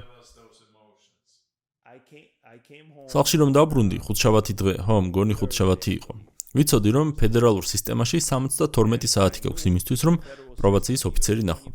ესე იგი, პარასკევის შაბათი და კვირა მქონდა და ორშაბათს უნდა მივსულიყავი. I knew I'm not going to see him Friday. I don't have to. So I Friday, Saturday, Sunday, and Monday I have to show up. So I came Thursday. პარასკევის ნიუ-იორკში წავედი, რადგან ჩემი მეგობრების უმეტესობა ბრუკლინში ცხოვრობს. მოკლედ, მეგობრებთან ერთად დროის გასატარებლად წავედი. Facebook-ი გადმოვწერე, Messenger-ი. Instagram-ი ჯერ მაინც და მაინც არ მესმოდა. სადღაც ვიჯექი, გოგოებიც მოიყვანეს. მე ვერც ველაპარაკებოდი ხალხს, მეკითხებოდნენ თავს როგორ გზნობო. უთხარი, უცხო პლანეტელივით მეთქი.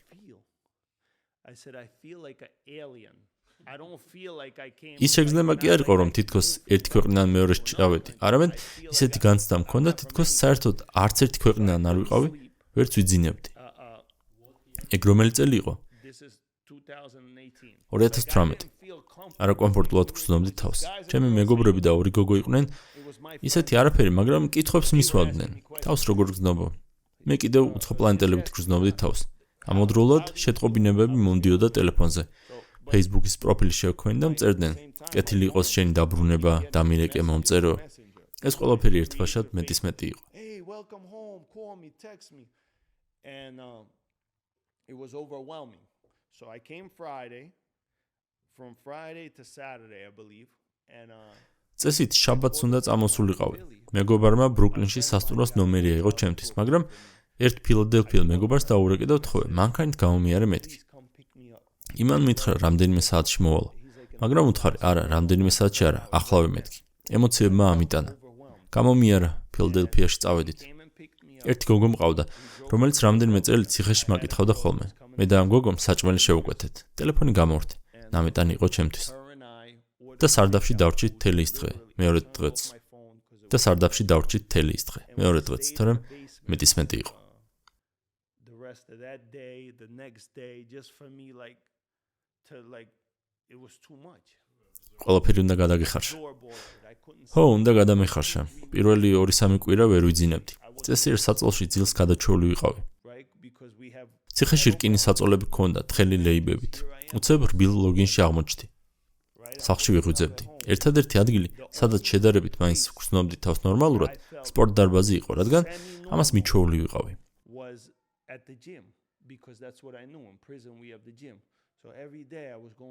ციხეში სპორტ დარბაზი ჰქონდა. ყოველდღე მივდიოდი სავარჯიშოდ.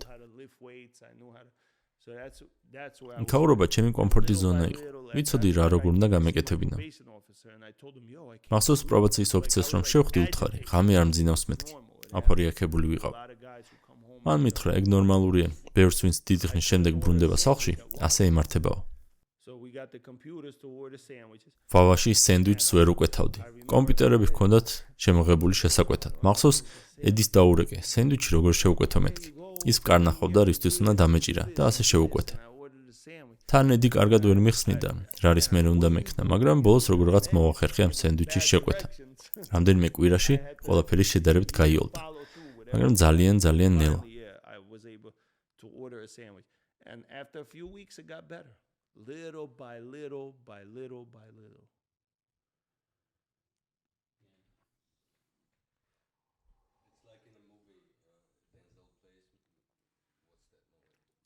იმ ფილმს გავს რასაც ყვევი, დენზელი რომ თამაშობს, რა ქვია და მოიწყდა. დიდი ხნის შემდეგ გამოდის ციხიდან და სულ სხვა სამყაროში აღმოჩნდება.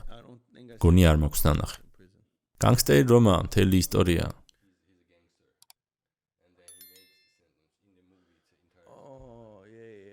აჰო, ამერიკელი განგსტერი ქვია რა? ეგ ნამდვილ ამბავზეა. ზოგ სცენაში ჩანს, რომ ეს ტიპი საერთოდ ვერ ურთიერთობს სამყაროსთან, სრულიად დაბნეულია. უკვე კრიპტოა გამოსული. ეს კრიპტო რაღა ჯანდაბაა, ვფიქრობთ. It's hard when you do a long Crypto is out, bro. Crypto. And what the hell is crypto? Yeah. How about a friend of mine told me, he said, Lenny, when we got მე arrested, და ჩემი მეგობარი ლაპარაკობდით ჩვენს დაპატიმრებამდე ბოლო 100 თუ კიდევ უფრო მეტი წლის განმავლობაში რა შეიცვალა.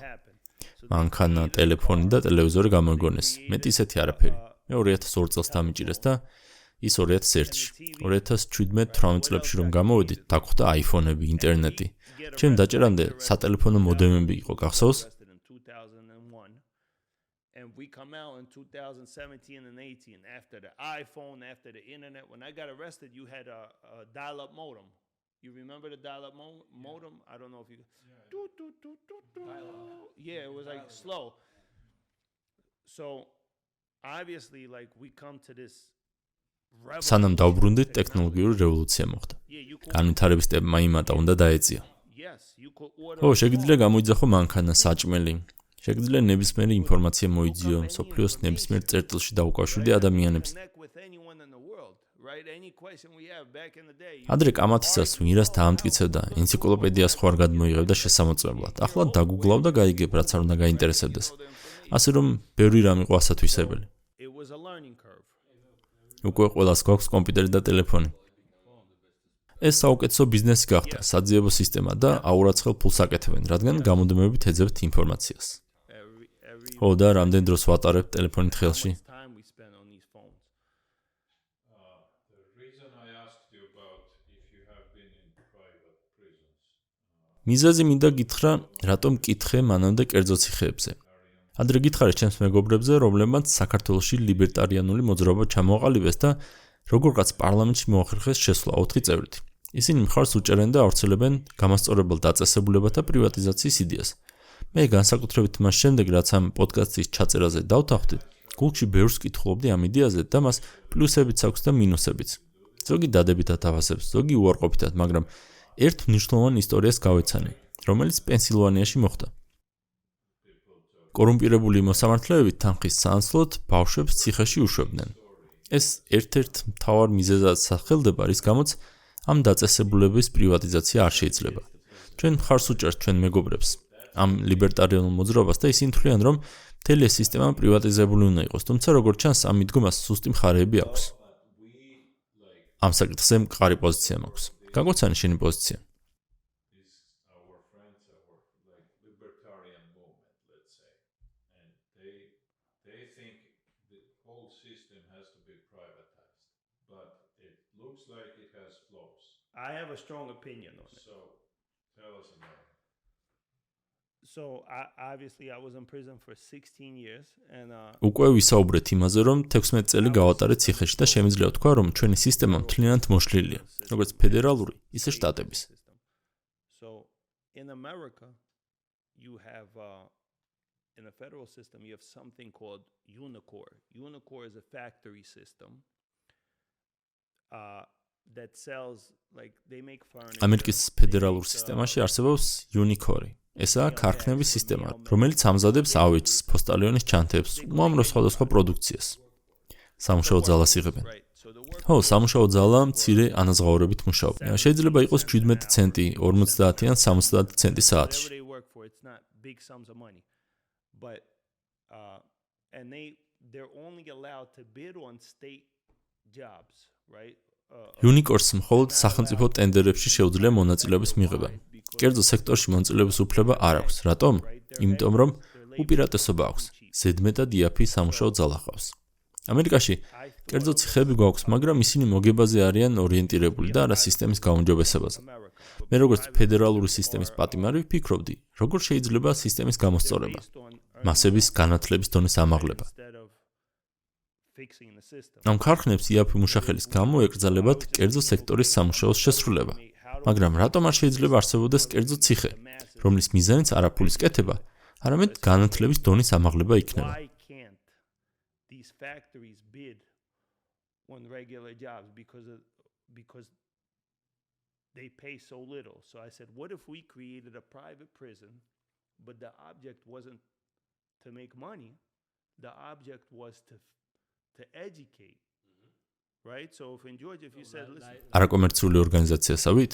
sort of like a non-profit, but even a დაახლოებით, თუმცა არაკომერციულ ორგანიზაციებში დირექტორი შეიძლება აკეთებდეს ფულს, მაგრამ თუ სათავეში დგას ადამიანი, რომელსაც გულწრფელად უნდა სისტემის შეცვლა, სხვა სიტუაცია იქნება.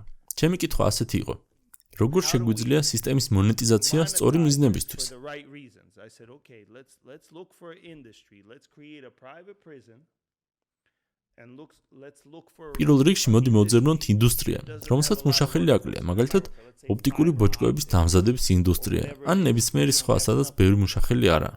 workers მაგალითად, კოდის წერა. coding. იყოს კოდის წერა. ავაშენებთ ციხეს, სადაც პატიმრებს კოდის წერას ასწავლიან. ეს ციხე სიტყვაზე 1000 კაცზე იქნება გათვლილი. აქ რომ მოხდეს, სამაგალითო ქცევით უნდა გამოირჩეოდე და თუ არასათანადოდ მოიქცევი, სხვაგან გადაგიყვანენ და კოდის წერის სწავლა უნდა გინდოდეს. ხო, მოკლედ შევქმნით ციხეს, შემოვშვებთ 1000 კაცს და კოდის წერას ვასწავლით. Right. So now განსხვავება ანაზღაურებაშია. თუ თქვათ ინდუსტრიის ნორმა საათში 20-დან 27 დოლარამდეა, პატიმარს საათში $20 გადავხდით. განურჩევლად იმისა, თუ რის გამო მოხდა ციხეში. შეიძლება ვიღაც მოკლა. სულ ერთია. $27 an hour. We start him out at $20 an hour. We give him $20 an inmate. He could have did whatever. He could have killed somebody or whatever.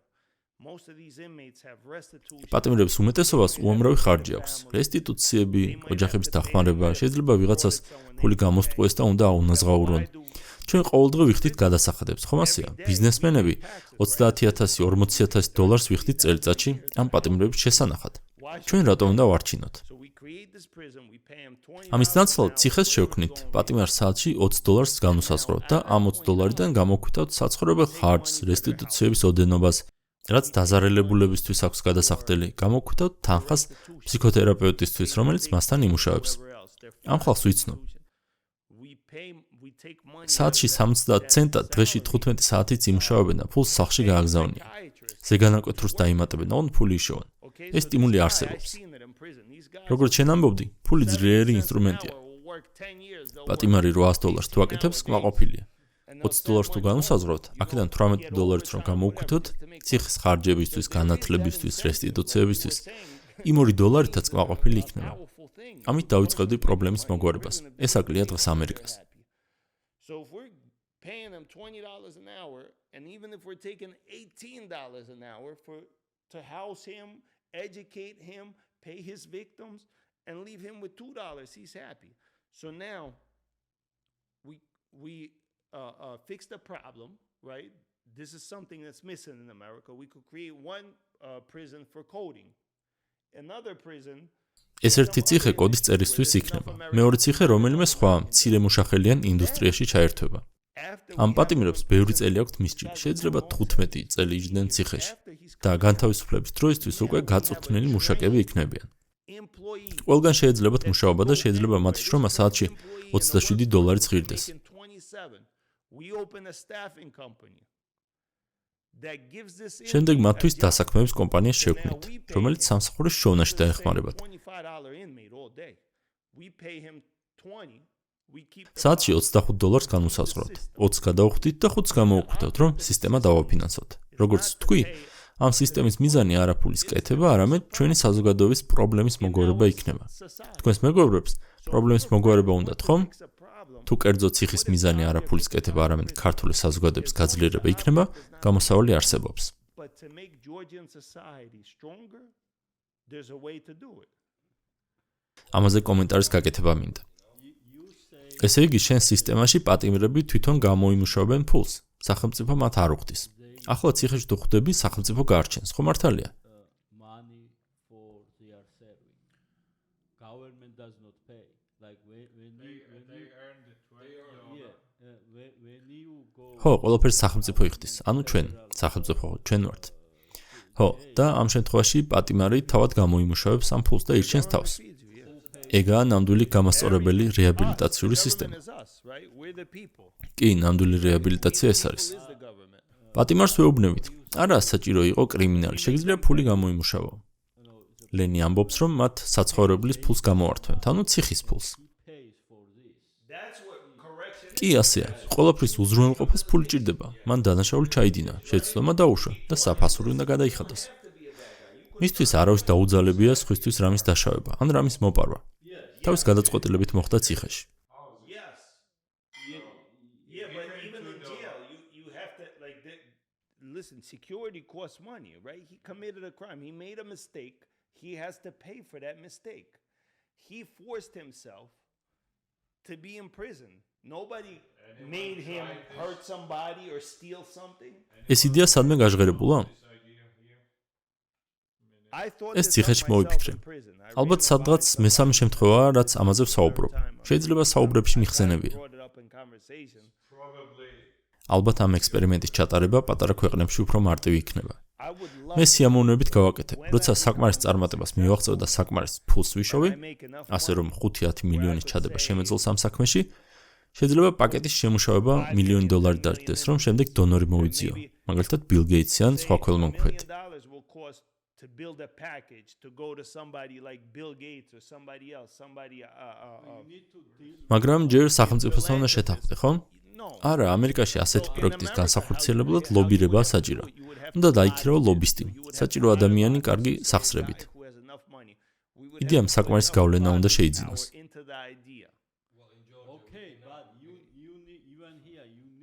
გასაგებია, თუმცა მოგიწევს სახელმწიფოსთან საუბარი და მათ დარწმუნება, რომ ეს კარგი იდეაა. უნდა დაარწმუნო, რომ პატიმრები გამოუშვან.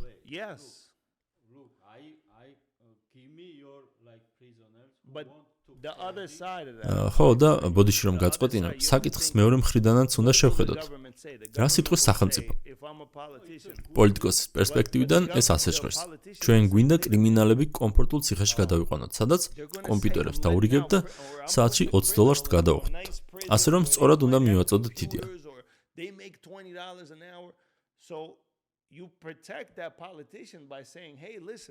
ხო, მაგრამ შენ ამით პატიმრების გამოსწორებას უწყობ ხელს. ხო, თავის ხარჯებზე პასუხისმგებლობას ვაკისრებ. დასჯის ნაცვლად, მაინც სასჯელია, მაგრამ მთავარი მიზანი გამოსწორებაა. ხო, ასეა თუ ისე, მაინც სასჯელს იხდიან. ჩვენ როგორც საზოგადოებას მათი გამოსწორება გვინდა და არა მათი რჩენა. გვინდა რომ ციხიდან გამოსვლის შემდეგ დანაშაული აღარ ჩაიდინեն. ეს გადასახადების გადამხდელებს ტურისტს შეუმსუბუქებს. კი, სახელმწიფო ბიუჯეტი დაიზოგება.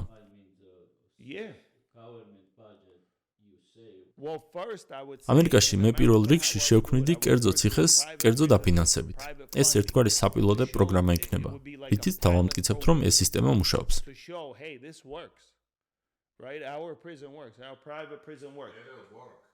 აუცილებლად იმუშავებს. ხო, და ყველას უნდა დავანახოთ. ამისთვის სახელმწიფომ უნდა მოგცეს პატიმრების ამ დაწესებულებაში გადაყვანის უფლება. ფედერალურ სისტემაში 2.2 მილიონი პატიმარია. ეგ მხოლოდ ფედერალურ სისტემაში?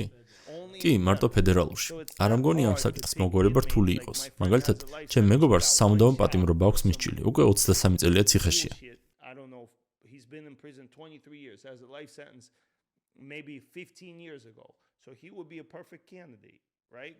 ერთხელ მიეცა შანსი რაღაც აბსურდულ პროგრამაში ჩართულიყო, ალბათ 15 წლის წინ. ის იდეალური კანდიდატი იქნებოდა. ჩვენი კანდიდატები იქნებიან პატიმრები, რომლებიც არაფერს აშავებენ, პროგრამებში იღებენ მონაწილეობას. სინამდვილეში ეს პროგრამები სისულელია, უბრალოდ სერტიფიკატს აძლევენ. ჩვენ კიდევ ჩავსვათ სისტემაში, რომელიც მართლა პრობლემის მოგვარებაზეა ორიენტირებული. ესაა მიზანი. In the Soviet Union, everybody was educated, right? If we all think back, you guys lived in Georgia, maybe we're all იგივე შეიძლება გაკეთდეს საქართველოშიც. შეიძლება მასების განათლების დონის ამაღლება. საბჭოთა კავშირმა ერთი რაც გააკეთა სწორად, იქ ყველა განათლებული იყო. ყველანი დაახლოებით 100 ასაკის ვართ. თქვენც იცით. მაგალითად, ბელარუსში მეზოესაც კი რაღაც ტიპის განათლება ჰქონდა მიღებული. საშუალო სტატისტიკური ადამიანი საბჭოთა კავშირში უფრო ჭკვიანი იყო ვიდრე ამერიკაში. მახსოვს, ჩვენი მშობლები აქ რომ ჩამოვიდნენ, ბევრად უფრო განათლებულები და მოწადინებული იყვნენ ვიდრე ადგილობრივები. დღეს ამას ჩინეთი აკეთებს, კიდევ ერთი კომუნისტური ქვეყანა. ისინი მოსახლეობას განათლების მიღებას აიძულებენ.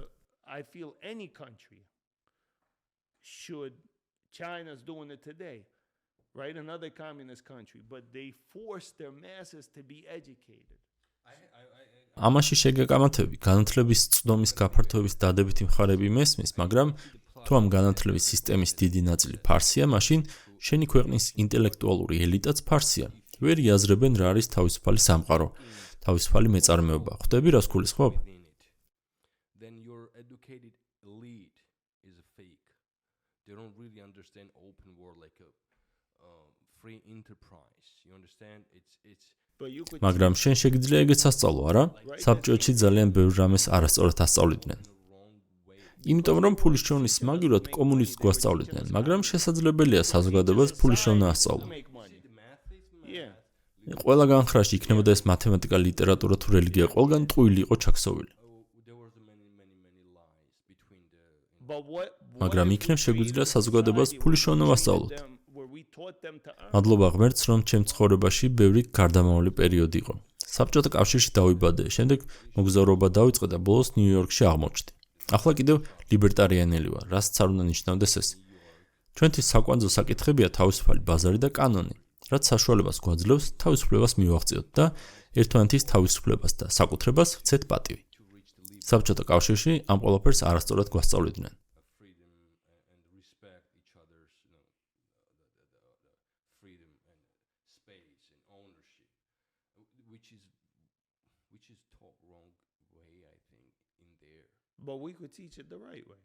ხო, მაგრამ ჩვენ შეგვიძლია სწორად ვასწავლოთ. ამაში 46 წელი დავხარჯე. ახლა შეიძლება ამაზე ვილაპარაკოთ. ამიტომაც გვჯერა სიტყვის თავისუფლების იდეის. ეს ყველაფერი საფუძვლიანად უნდა გავაანალიზოთ. We're on this long journey. ყველანი სწავლის დიდ თავგადასავალს გავდივართ.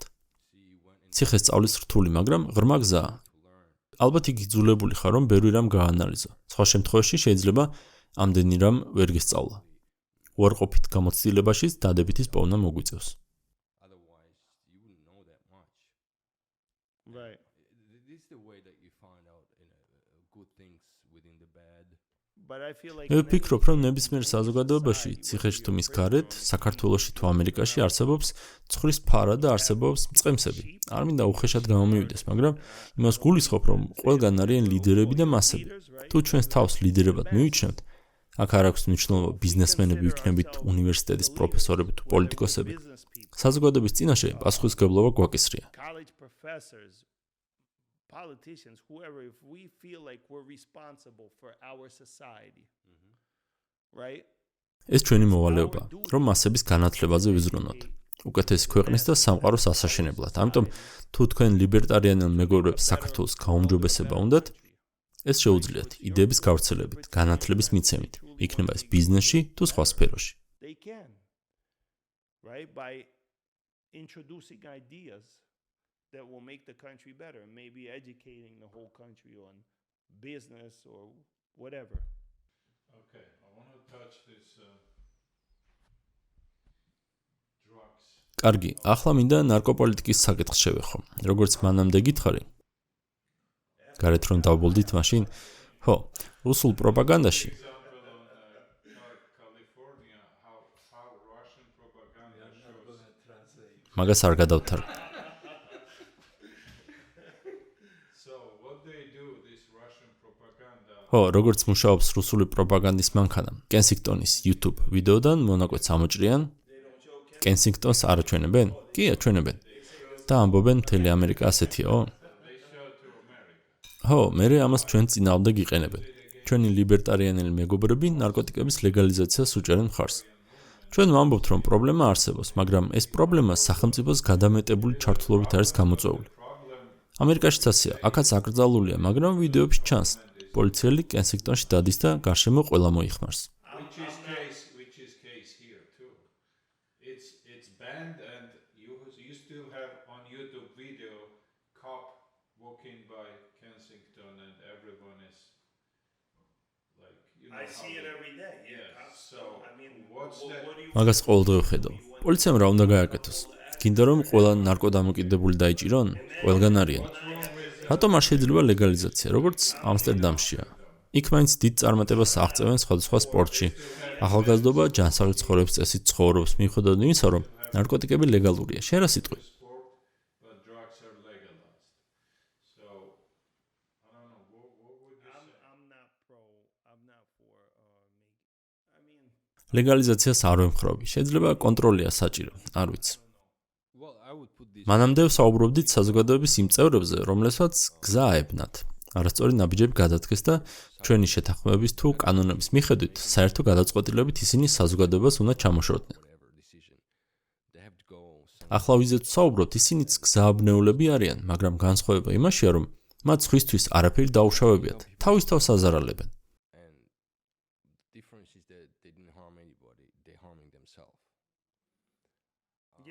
ხო, მაგრამ მაგალითად ჰეროინზე დამოკიდებულებმა კენსინგტონზე ჩემი სახლი გაძარცვეს. საფრთხეს წარმოადგენენ. როგორ გონია ლეგალური რომ ყოფილიყო ნარკოტიკები რას იზამდნენ? ყველა შემთხვევაში მოპარვა მოუწევთ, რომ ნარკოტიკის ყიდვა შეძლონ. ჩემი აზრით, ეს საზოგადოებამ უნდა გადაწყვიტოს. თუ ეს ხალხი უბრალოდ თავისთვის მოიხმარს და დანაშაულს არ ჩადის, მაშინ არ ვიცი. მე ვემხრობი პრინციპს, რომ იცხოვრე და სხვასაც აცხოვრე, მაგრამ გარკვეული ტიპის კონტროლი უნდა არსებობდეს. ჰეროინს ლეგალურს ხომ არ გავხდით?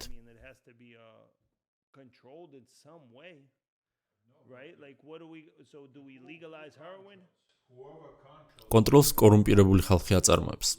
მოდი ასე მივუდგეთ, რა არის კონტროლი? როცა მიწოდებას უზრუნველყოფ, გარკვეული თვალსაზრისით კონტროლს აწარმოებ. კარგი, შენი აზრით როგორ უნდა მივუდგეთ ამ საკითხს? ეს ადამიანები უნდა მივიღოთ. შეიძლება ერთხელ მაგზით წავიდე, მაგრამ შემდეგ მოვახერხო თავის დაღწევა. შენ როგორც მოვახერხე?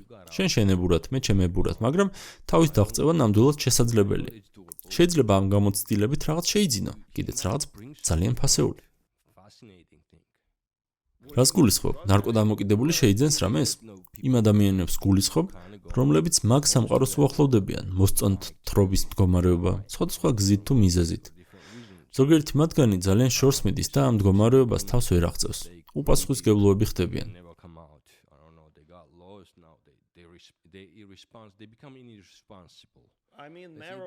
მარიხუანა ამერიკაში ფაქტობრივად ლეგალურია. მარიხუანას მოხმარების წინააღმდეგი არ ვარ, მაგრამ ზოგადად გონია, რომ საზოგადოებამ უნდა გადაწყვიტოს, უნდა თუ არა ნარკოტიკების ლეგალიზება. კენსინგტონის ვიდეოების ნახვაც საკამერესია იმის გასააზრებლად, რომ სისტემა არ მუშაობს. ვერ მეტყვი, რომ პოლიცია კორუმპირებული არაა.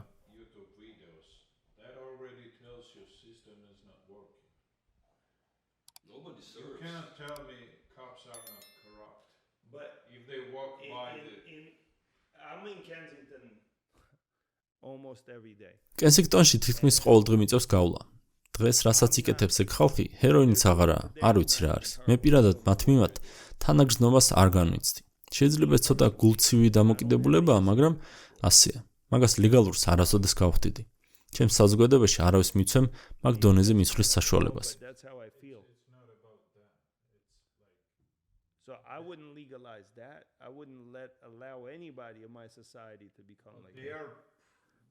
ამ ხალხის მდგომარეობა ხომ მოშლილი სისტემის შედეგია.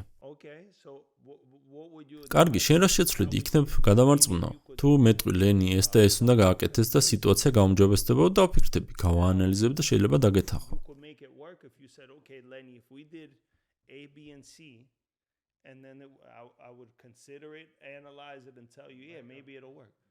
მე ლეგალიზებას ვემხრობი. რის ლეგალიზებას? ჰეროინის და იმ რაღაცის კენსინგტონში რომ მოიხმარენ? გონი ჯობს ახსნა ლეგალიზებაში რას გულისხმობ? ო, უამრავი ნარკოტიკი არსებობს. ყველა ლეგალური უნდა გავხადოთ? საქმე ისაა, რომ პროცესი უფრო გამჭვირვალე უნდა გახდეს. ნარკოტიკს მაინც შოულობენ, როგორც არ უნდა აკრძალო. ესე იგი, სახელმწიფო მათ ჰეროინი უნდა მიყიდოს ოღონდ სუფთა, პირდაპირ ავღანეთიდან ჩამოტანილი უმაღლესი ხარისხის პატარა დოზებით.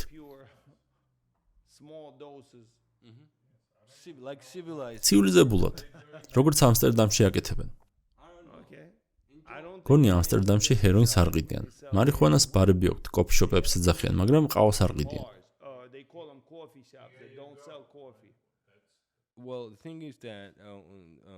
ჩვენი მიდგომით, მე მაქვს უფლება საკუთარი ბედი თავად გადავწყვიტო, რადგან ჩემი სხეული მე მეკუთვნის, მაგრამ რა თქმა უნდა, მოხმარების შემდეგ სახიფათო არ უნდა ვიყო.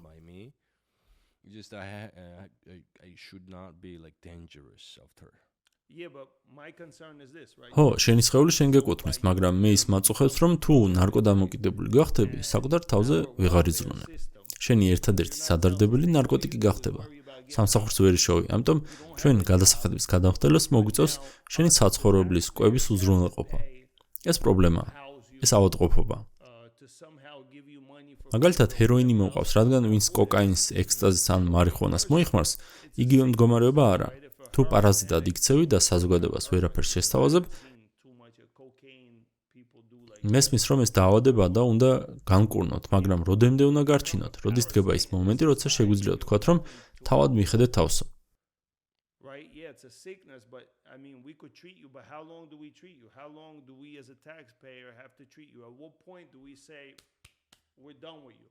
Well, I think that if you have a way, you probably ამ პრობლემას სწორად უნდა მიუდგეთ. მისი გადაჭრის გზები უნდა ვიპოვოთ. მაგალითად, შენ იმაზე ზრუნავ, რომ პატიმრები საზოგადოების სრულუფლებიანი წევრები გახდნენ. მზად ხარ ამისთვის პროექტი შექმნა, გამოსავალი იპოვო, რადგან ისინი ჩვენნაირი ადამიანები არიან. უბრალოდ გზა აებნათ, რაც ძალიან კომპლექსურია. so many years you come up with a project, maybe this way, maybe that way, because they're one of us. He just get confused, and it's very hard confusion. It's about chemicals, man. What do you mean? სწორ მიდგომაში რას გულისხმობ? ჩემი რამდენიმე ახლო მეგობარი ჰეროინზეა დამოკიდებული. But it takes ხო, მაგრამ ეს დროთა განმავლობაში ხდება. წარმოიდგინე, რომ მქონდეს მექანიზმები იმისა, რომ ნებისმიერი ბავშვი, რომელიც მაგზას დაადგება, შევაჩეროთ და სწორი გზა ვანახოთ. we say that and they ასე თუ არ შევხედავთ პრობლემას, ყოველთვის გექნება შავი ბაზარი. ყოველთვის იქნება ხალხი, რომლებიც ბავშვებს ცუდ მაგალითს მისცემენ. ლეგალიზება იმას ნიშნავს, რომ ამაზე საუბარი სირცხვილი აღარ იქნება. რეალობას თვალს გაუსწორებთ და გამოსავალს ვიპოვით. მე აკრძალვის იდეის არ მჯერა, მით უმეტეს 50 წლის ხალხზეა საუბარი. it's always there. I know. Legalize means like let's not be ashamed to talk about it. Let's say what it is, and we find a way. Is not. I don't believe in what how would say აკრძალვა. Banning, yeah. I don't believe, especially when people are 50 years old. You know. But let's look at. I don't believe that. არ გეთანხმები, რადგან შენი არგუმენტი ისაა, რომ ლეგალიზაციის გარეშე პრობლემა არ მოგვარდება. შეიძლება ჩემი მოსაზრება ძალიან კონსერვატიულია, მაგრამ მოდი სინგაპური ავიღოთ მაგალითად. იქ ნებისმიერი ნარკოტიკი რომ გიპოვონ, უამრავი წლით ჩაქვსავენ ან სიკვდილით დაგსჯიან. თუ ასეთ მიდგომას დააკანონებ, გონია რომ მაგ ნარკოტიკს აღარავინ გაეკარება. შეიძლება ეს უკიდურესი ზომაა, მაგრამ ლეგალიზაციის შემთხვევაში, მაგალითად საქართველოში სულ 3.5 მილიონი ადამიანი ცხოვრობს. შეიძლება 300,000 ნარკოდამოკიდებული იყოს. 20,000 კიდევ ნარკოტიკს ყიდდეს. თუ დრაკონულ კანონებს შემოიღებ, დიდი ალბათობით შენ ქვეყანაში ნარკოტიკს აღარ შემოიტანენ. ეცოდინებათ, რომ შეიძლება ძალიან დიდი ხნით ჩაძვიან ციხეში, ან სიკვდილით დაისაჯონ. არაპოლიტკორექტულია ამის თქმა, მაგრამ შეიძლება ეს ხალხი არც უნდა იყოს საზოგადოების ნაწილი. Drug addicts and maybe 20,000 are drug dealers. If you enforce draconian laws against those people, most likely people are going to think twice about bringing those hardcore drugs into that country. They're going to say, you know what? And they're going to say, you know what? I might not want to do it because I'm going to go to jail for a long time, or I'm going to get the death penalty, and they won't serve those drug addicts, right? And if it's a small part of society, maybe it's politically incorrect, but maybe they shouldn't be a part of our society. Alcoholist, like whoever is. ალკოჰოლზე დამოკიდებულებაზე რა სიტყვი? It's a good argument. ეგ კარგი არგუმენტია. ალკოჰოლსაც ძალიან დიდი ზიანი მაქვს. ალკოჰოლს არ ვკრძალოთ, მაგრამ გადასახადების გადამხდელები მათ სასმლის ფულს არ ვიხდით. ეგ კარგი არგუმენტია. რატომ არ შეიძლება სხვა ნარკოტიკებსაც ასე მოვექცეთ? გეთანხმებ, ვერ შეგეწინააღმდეგებ. There might be grants, there might be funds. თუ ნარკოდამოკიდებულებს უნდათ ჰეროინი იყიდოს, საზოგადოებას არაფერს უშავს და ფულსაც თვითონ შოულობს, თუ არავის არაფერს უშავს და თავად ირჩენს თავს, მაშინ ამას პრობლემა არ მაქვს. თავის ნებაზე იმოქმედოს. If he's not hurting anybody doing it and he's earning his own money, I don't have a problem with it. Let him do what he wants to do. You know what? I just saw that with my mouth. On my ბავშვობაში ამას ყველგან ვხედავდი საქართველოში 90-იან წლებში. ეს უცხო არაა ჩემთვის. კენსინგტონი რომ ახსენე, მან და არ ყოფილა, მაგრამ სოციალურ ქსელში მინახავს სურათები. ყველა შეიძლება გზა აებნას. თავარია გამოსავალი ვიპოვნოთ. პასუხი ყოველთვის თავისუფალი ბაზარია. უნდა ვიმსჯელოთ და პროცესი გამჭვირვალე გავხადოთ. They got confused, but the thing is that how you come out from there. and like in free enterprise is always that answer that let us talk and be more like transparent. If I don't think free enterprise has to. მე მგონი თავისუფალი ბაზარი აქ არაფერ შუაში ეს შინაგანი ბრძოლა უფროა. When we say legalize, ლეგალიზება იმას ნიშნავს, რომ კომუნიკაციის გზა გვექნება, ფუნქციებს გადავინაწლებთ და ამავდროულად რაღაც ტიპის დახმარების სისტემას შევქმნით. ჩვენ როგორც გადასახადების გადამხდელები. შეიძლება ვთქვათ, რომ ეს ადამიანები საფრთხეს წარმოადგენენ საზოგადოებისთვის, რადგან დღის განმავლობაში ხშირად საღ გონებაზე არ არიან. მაგრამ ეს როგორ უნდა მოვაგვაროთ? აკრძალვა მოგვარება არ არის. as a country, as a government, as a taxpayers, if you saying that these people are threat for a society because they they're not adequate many times within the day, and then okay, how do we solve it? Banning is not solving. You see, that's not solving. It's the mass question. Yeah, I'll tell you argument. Another argument I'll tell you. How many people are in prison in America? ერთ არგუმენტსაც გეტყვი. ამერიკაში რამდენი ადამიანია ციხეში? გონი 2 მილიონი. სანაძლეოს დაგიდებ, რომ აქედან 1.5 მილიონი ნარკოტიკებთან დაკავშირებული დანაშაულისთვის ზის. და ჩვენ ყველანი ვიხდით ამ ხალხის საცხოვრებლის, საკვების, სამედიცინო უზრუნველყოფის და ყველაფრის ფულს. We could probably Google. შეგვიძლია Google-ში ვნახოთ პროცენტი. We still pay for that. Yeah. If ისედაც ვარჩენთ ამ ადამიანებს. წარმოიდგინე რაღაც კაბინები რომ არსებობდეს, სადაც ხელს შეყობ და ჰეროინს გაიკეთებ. შეიძლება უფრო იაფი აღმოჩნდეს. maybe that's cheaper. I think right thing. მე ვფიქრობ, სწორი მიდგომა სადღაც შუაშია. არც თლად აკრძალული უნდა იყოს და არც საჭმელივით არ უნდა იყიდებოდეს. საღი აზრის ფარგლებში უნდა ვიმოქმედოთ. არასწორი იყო, როცა ხალხს მარიხუანას გამოიჭერდნენ. ხო მართალია? ახლა შეიძლება ნელ-ნელა კიდევ უფრო თავისუფალი მიდგომა შემოვიღოთ. თუმცა გეთანხმები, რატომ უნდა ვარჩინოთ ადამიანები, ვისაც ნარკოტიკისთვის თავის დანებება არ უნდა. It should come like ალკოჰოლზე დამოკიდებულებს ხომ არ ვარჩენთ? თუმცა ეს ოდნავ განსხვავდება. მაგაზეა საუბარი, რეგულირებაა საჭირო. it was not correct to arrest people for marijuana, right? It was before.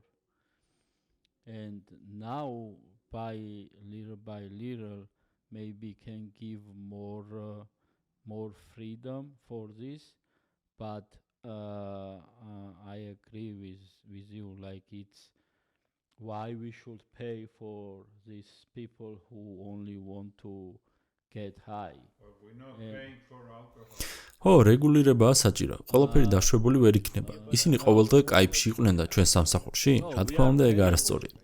შეიძლება რაც გვინდა ის გააკეთო, მაგრამ შეგიძლია რაც გინდა ის გააკეთო, მაგრამ არა სხვის ხარჯზე. Like to give like totally everything and then they just get high and we work every day. It's not right. And okay, you can do whatever you want, but let's say you know ხინკალი გაგია? კი. Georgian ხო გემრიელია? you tried. That's Yes, it's pretty good, right? man with the juice. Okay, let's say some guy likes ხინკალი, like თქვათ ვიღაცას ხინკალი უყვარს, ყოველდღე 1000 ცალს ჭამს და სამსახურში არ დადის. მაგის ხინკალი რატომ უნდა დავაფინანსოთ? ამ შემთხვევაშიც იგივეა. თუ ნარკოტიკის ფული არ გაქვს, ეს იმას არ ნიშნავს, რომ შეგიძლია სხვას წაართო. So that's same thing. If you cannot buy your drugs, then you cannot go and rob some like house or kill. მაშინ სინგაპური თუნდა მოიქცე, ლენიმ რო ახსენან. თუ ამბობ რომ ჰეროინის გაყიდვა აკრძალულია, მაშინ არ უნდა ვხედავდე როგორ დადის პოლიციელი კენსინგტონში 100 კაცს შორის, რომლებმაც წეღან მოიხმარეს ჰეროინი. რა არ იციან ვისგან იყიდეს? რა თქმა უნდა იციან, ასე რომ სისტემა კორუმპირებულია. You don't know who they bought it from. They knew who they bought it from. So system is corrupt. I'm paying corrupt. I don't want to say it's corrupt. ვერ ვიტყოდი რომ კენსინგტონის შემთხვევაში კორუმპირებულია. ეს ერთი ნარკოდილერი რომ დაიჭირო, 20 კიდევ დარჩება. რა გინდა რომ პოლიციელმა გააკეთოს? There's 20 more that'll stand there. What do you want that police officer closer to do. მაგაშია საქმე, ვერ აღკვეთავ. შესაძლებელია აღკვეთა, მაგრამ ჩვენ არასწორი გზით ვცდილობთ. გუშინ შენ მელაპარაკებოდი მილტონ ფრიდმანზე, ლიბერტარიანიზმზე და სახელმწიფოს შემცირებაზე. მე არა მცირე, არამედ ჭკვიანურ სახელმწიფოს იდეას მჯერა. Libertarian view, less government. And I said, I don't necessarily believe in less government. I believe in smart government. ჭკვიანური მცირეა. ყოველთვის არა. Not necessarily. თუ ჭკვიანურად მოქმედებ, ამხელა ბიუროკრატია არ გჭირდება. მაინც და მეც ბიუროკრატიას არ გულისხმობ. შეიძლება მაინც გჭირდება ეს ხალხი, რადგან ბევრი პრობლემა გვაქვს. თუმცა სხვანაირად უნდა ვამუშაოთ. We still need those people because we have a lot of problems. We just need them to work differently and different. Maybe we don't need 50 people. ვთქვათ, შეიძლება ლიცენზირების და ინსპექციების შენობაში 50 კაცის ნაცვლად 25 გჭირდება. ეგაა შემცირება. But not necessarily. თუმცა ყოველთვის ასე არა. მაგალითად, ჩემი აზრით, მთავრობაში არასაკმარისი ადამიანი მუშაობს გლობალური დათბობის ან გარემოს დაბინძურების საკითხებზე. ზოგ საერთოდ არ ჯერა გლობალური დათბობა რომ ხდება. თუმცა ამას შევეშვათ. იმის თქმა მინდა, რომ არის სფეროები, სადაც ბიზნესი მთავრობაზე ძლიერია. თუ მე საქართველოს პრეზიდენტი ვარ, ჩემი მიზანი ქვეყნის კეთილდღეობა უნდა იყოს, მათ შორის ბიზნესისაც. მაგრამ ბიზნესიც ხალხის ნაწილია. პრიორიტეტი არა ბიზნესი, არამედ ხალხია. ვეცდები, რომ ჩემი მოსახლეობა ჯანმრთელი და შეძლებული იყოს. რამდენად წარმატებულიც არ უნდა იყოს ბიზნესი, თუ კი მას ქართული ხალხისთვის ზიანი მოაქვს, ეს ბიზნესი არ მინდა. მაგისთვისაა კანონები. სახელმწიფოს მთავარი მიზანი ხალხის დახმარება უნდა იყოს. Importantly is not the business, it's the people. Right? I want my people to be healthy. I want my people to be prosperous. So if a business company all of a sudden it says, I'm the strongest business in Georgia. But if it's somehow hurting the people of Georgia, then I don't want that business. Okay? So Yeah, no, that should be laws here.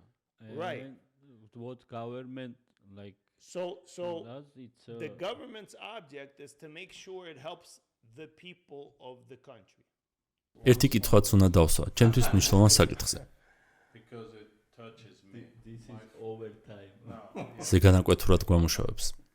5 minutes. 5 წუთიც. Touches me. ჩემი მეგობარი სამუდამო სასჯელს იხდის. სამჯერ წვრილმან ქურდობაზე დაიჭირეს და მეორე დღეს ათავისუფლებდნენ ხოლმე. Small robbery and he was let go next. შემდეგ დიდ ხათაბალაში გაეხვა. ნარკოტიკებთან იყო დაკავშირებული და ასე შემდეგ. ახლა სამუდამო სასჯელს იხდის. შენ თქვი რომ 5 წელი ყველამ უნდა მოიხადოს. ვიცი რომ ჰიპოთეტურად თქვი, არ მინდა ჩემი შვილი 5 წელი ციხეში ჩაჯდეს. არც შენ და არც არავის. You said everyone should do 5 years. You said it like hypothetically. No one wants. I don't want my son to do 5 years. You would not want it. Nobody wants. თუმცა დაეხმარებოდა, მე წინააღმდეგი არ ვიქნებოდი. შეიძლება. ან შენს მეგობარზე ვფიქრობ, ნეტავ პირველად რომ დაიჭირეს 5 წლით ჩაესვათ მეთქი. მაშინ ახლაც იქ იჯდებოდა. ეს ეწინააღმდეგება იმ იდეებს, რასაც ვქადაგებთ. ჩვენ მცირე სასჯელის არ გვჯერა. ამას ალბათ ამოვჭრით. ლიბერტარიანიზმის პრინციპებს ეწინააღმდეგება საღეჭი რეზინის მოპარვის გამო 5 წლით მისჯა. მაგრამ ამ კონკრეტულ შემთხვევაში ჩემი მეგობრისთვის სასარგებლო იქნებოდა. სამჯერ გაუშვეს და ახლა აღარასოდეს გაუშვებენ. როგორ ფიქრობ? კანონი არასწორადაა შედგენილი. Bubblegum robbery, but in this particular case, it would help him.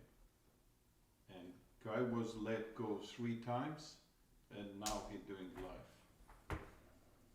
Do you think that's like law is not right, written right? Even you said I'll tell you what, when I got sentenced, I know სულ ვამბობ რომ მე ხანგრძლივი სასჯელი მჭირდებოდა. ძალიან ძლიერი ნებისყოფა მქონდა. 10 წელი რომ მოეცათ, არ გადავყვებოდი. 8 წლის მერე ვიტყოდი, არა უშავს. კიდევ ერთ ამდასაც გავძლებ მეთქი. ზოგს ძლიერი ნებისყოფა აქვს და მეტი დრო სჭირდება. შენს მეგობარს არ ვიცნობ. შეიძლება 5 წელი მისთვის საკმარისი ყოფილიყო. ჩემი სასჯელი იმდენად ხანგრძლივი უნდა ყოფილიყო, რომ მეთქვა, ვაიმე, ეს ხალხი არ ხუმრობს მეთქი. so certain people have a strong will that they need a lot of time. I don't know your friend. Maybe your friend, maybe 5 years would have sufficed. In my case, I needed them to give me so much time where I said, whoa, these people aren't playing. This is real. Okay? So to answer your question, sometimes შენს კითხვას რომ უპასუხო, ხანდახან ხანგრძლივი სასჯელი საჭიროა, რომ ადამიანმა თავის თავზე იმუშაოს. I don't know. მე ასე მჭირდებოდა. შეიძლება ზოგისთვის საჭიროა, ზოგისთვის არა. წუხარ შენი მეგობრისგან. Not needed. some cases it is needed. I feel bad for your friend. ეს მეორე შემთხვევა იყო, ხომ? 10 წლიდან სულ მიჭერდნენ. But yeah, პირველად ხომ 1 წელი მოგისაჯეს?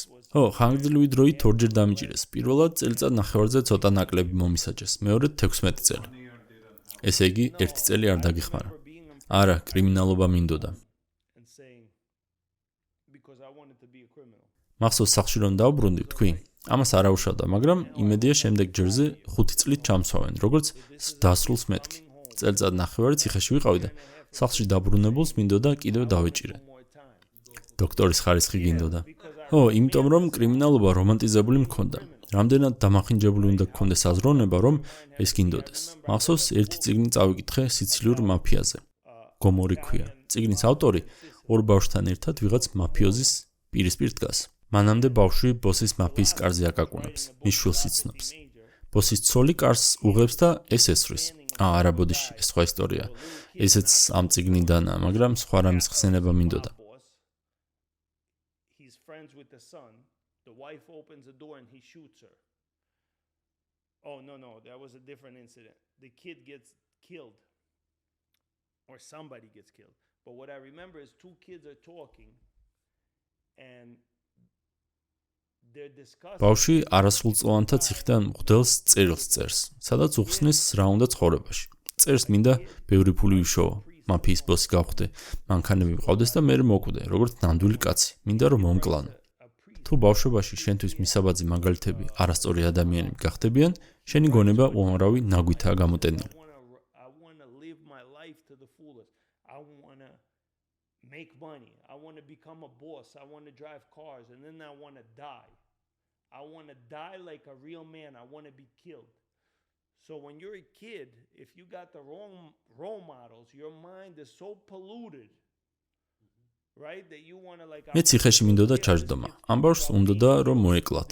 ამას ნატრობდა. ასე რომ არ ვიცი გამოსავალი რა არის. So I don't know what the answer is. ხანდახან ვფიქრობ, ნეტავ არ გაეშვათ მეთქი. მესმის. სადაა, საქართველოში თუ ამერიკაში? გარნერის გამასწორებელ დაწესებულებაში, კონექტიკუტში. სამჯერ წვრილმანზე დააკავეს და მეოთხედ, წვრილმანზე, Walmart-დან და ეგეთი ადგილებიდან იპარავდა რაღაცებს. და მეოთხედ რაზე დაიჭირეს? 2-3 times and then third time for what? Okay. I mean maybe კარგი, შეიძლება გასაჩივრება იყოს შესაძლებელი. მაგას ვცდილობთ, ნახოთ, იმედია. I believe if my friend ჩემი მეგობარი დღეს რომ გაესამართლებინათ, გონია რომ 25 წელს მიურჩიდნენ. მაგრამ ძველი კანონის მიხედვით სამუდამო მიუსაჯეს. Okay. Thank you. კარგი, მადლობა. ძალიან საინტერესო იყო. უკვე ვიცი რომ ბევრი ნახვა დაგვიგროვდება, მაგრამ რთული სათარგმნი იქნება, ბევრი სამუშაოა. I already know it's going to have a lot of views, but it's going to be hard to translate. A lot of job. თარგმნელი დაიქირავეთ. მადლობა მინდა გადაგიხადო. ვიცი რომ ორშაბათს ებრაული დღესასწაულია, იომ-ქიფური, წინასწარ გილოცა. Thank you, and I know Monday is Jewish holiday, Yom-Kippur, so congratulations. It's Day of Atonement. ეს გამოსყიდვის დღეა, უნდა ვიმარხულო. შეგიძლია ორი სიტყვით აგვიხსნა? გამოსყიდვის დღეა. იუდაიზმში ყველაზე წმინდა დღესასწაულია. ჩვენი ცოდვები უნდა გამოვისყიდოთ.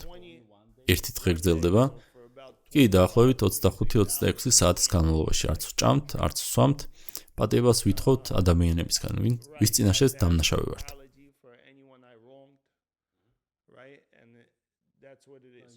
კვირას ღამით იწყება? საღამოს იწყება და შემდეგ დღეს გრძელდება მზის ჩასვლამდე. ამიტომ 24 საათზე ცოტა მეტი გამოდის. 25-26 საათი. ამ დღეს შენდობას ვითხოვთ. It's basically a day for us to ask for forgiveness.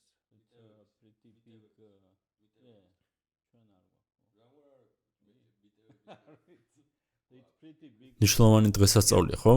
კი. იომ-ქიფური, სწორად ვამბობ? კი, იომ-ქიფური. მადლობა, მადლიან მარხვას გისურვებ.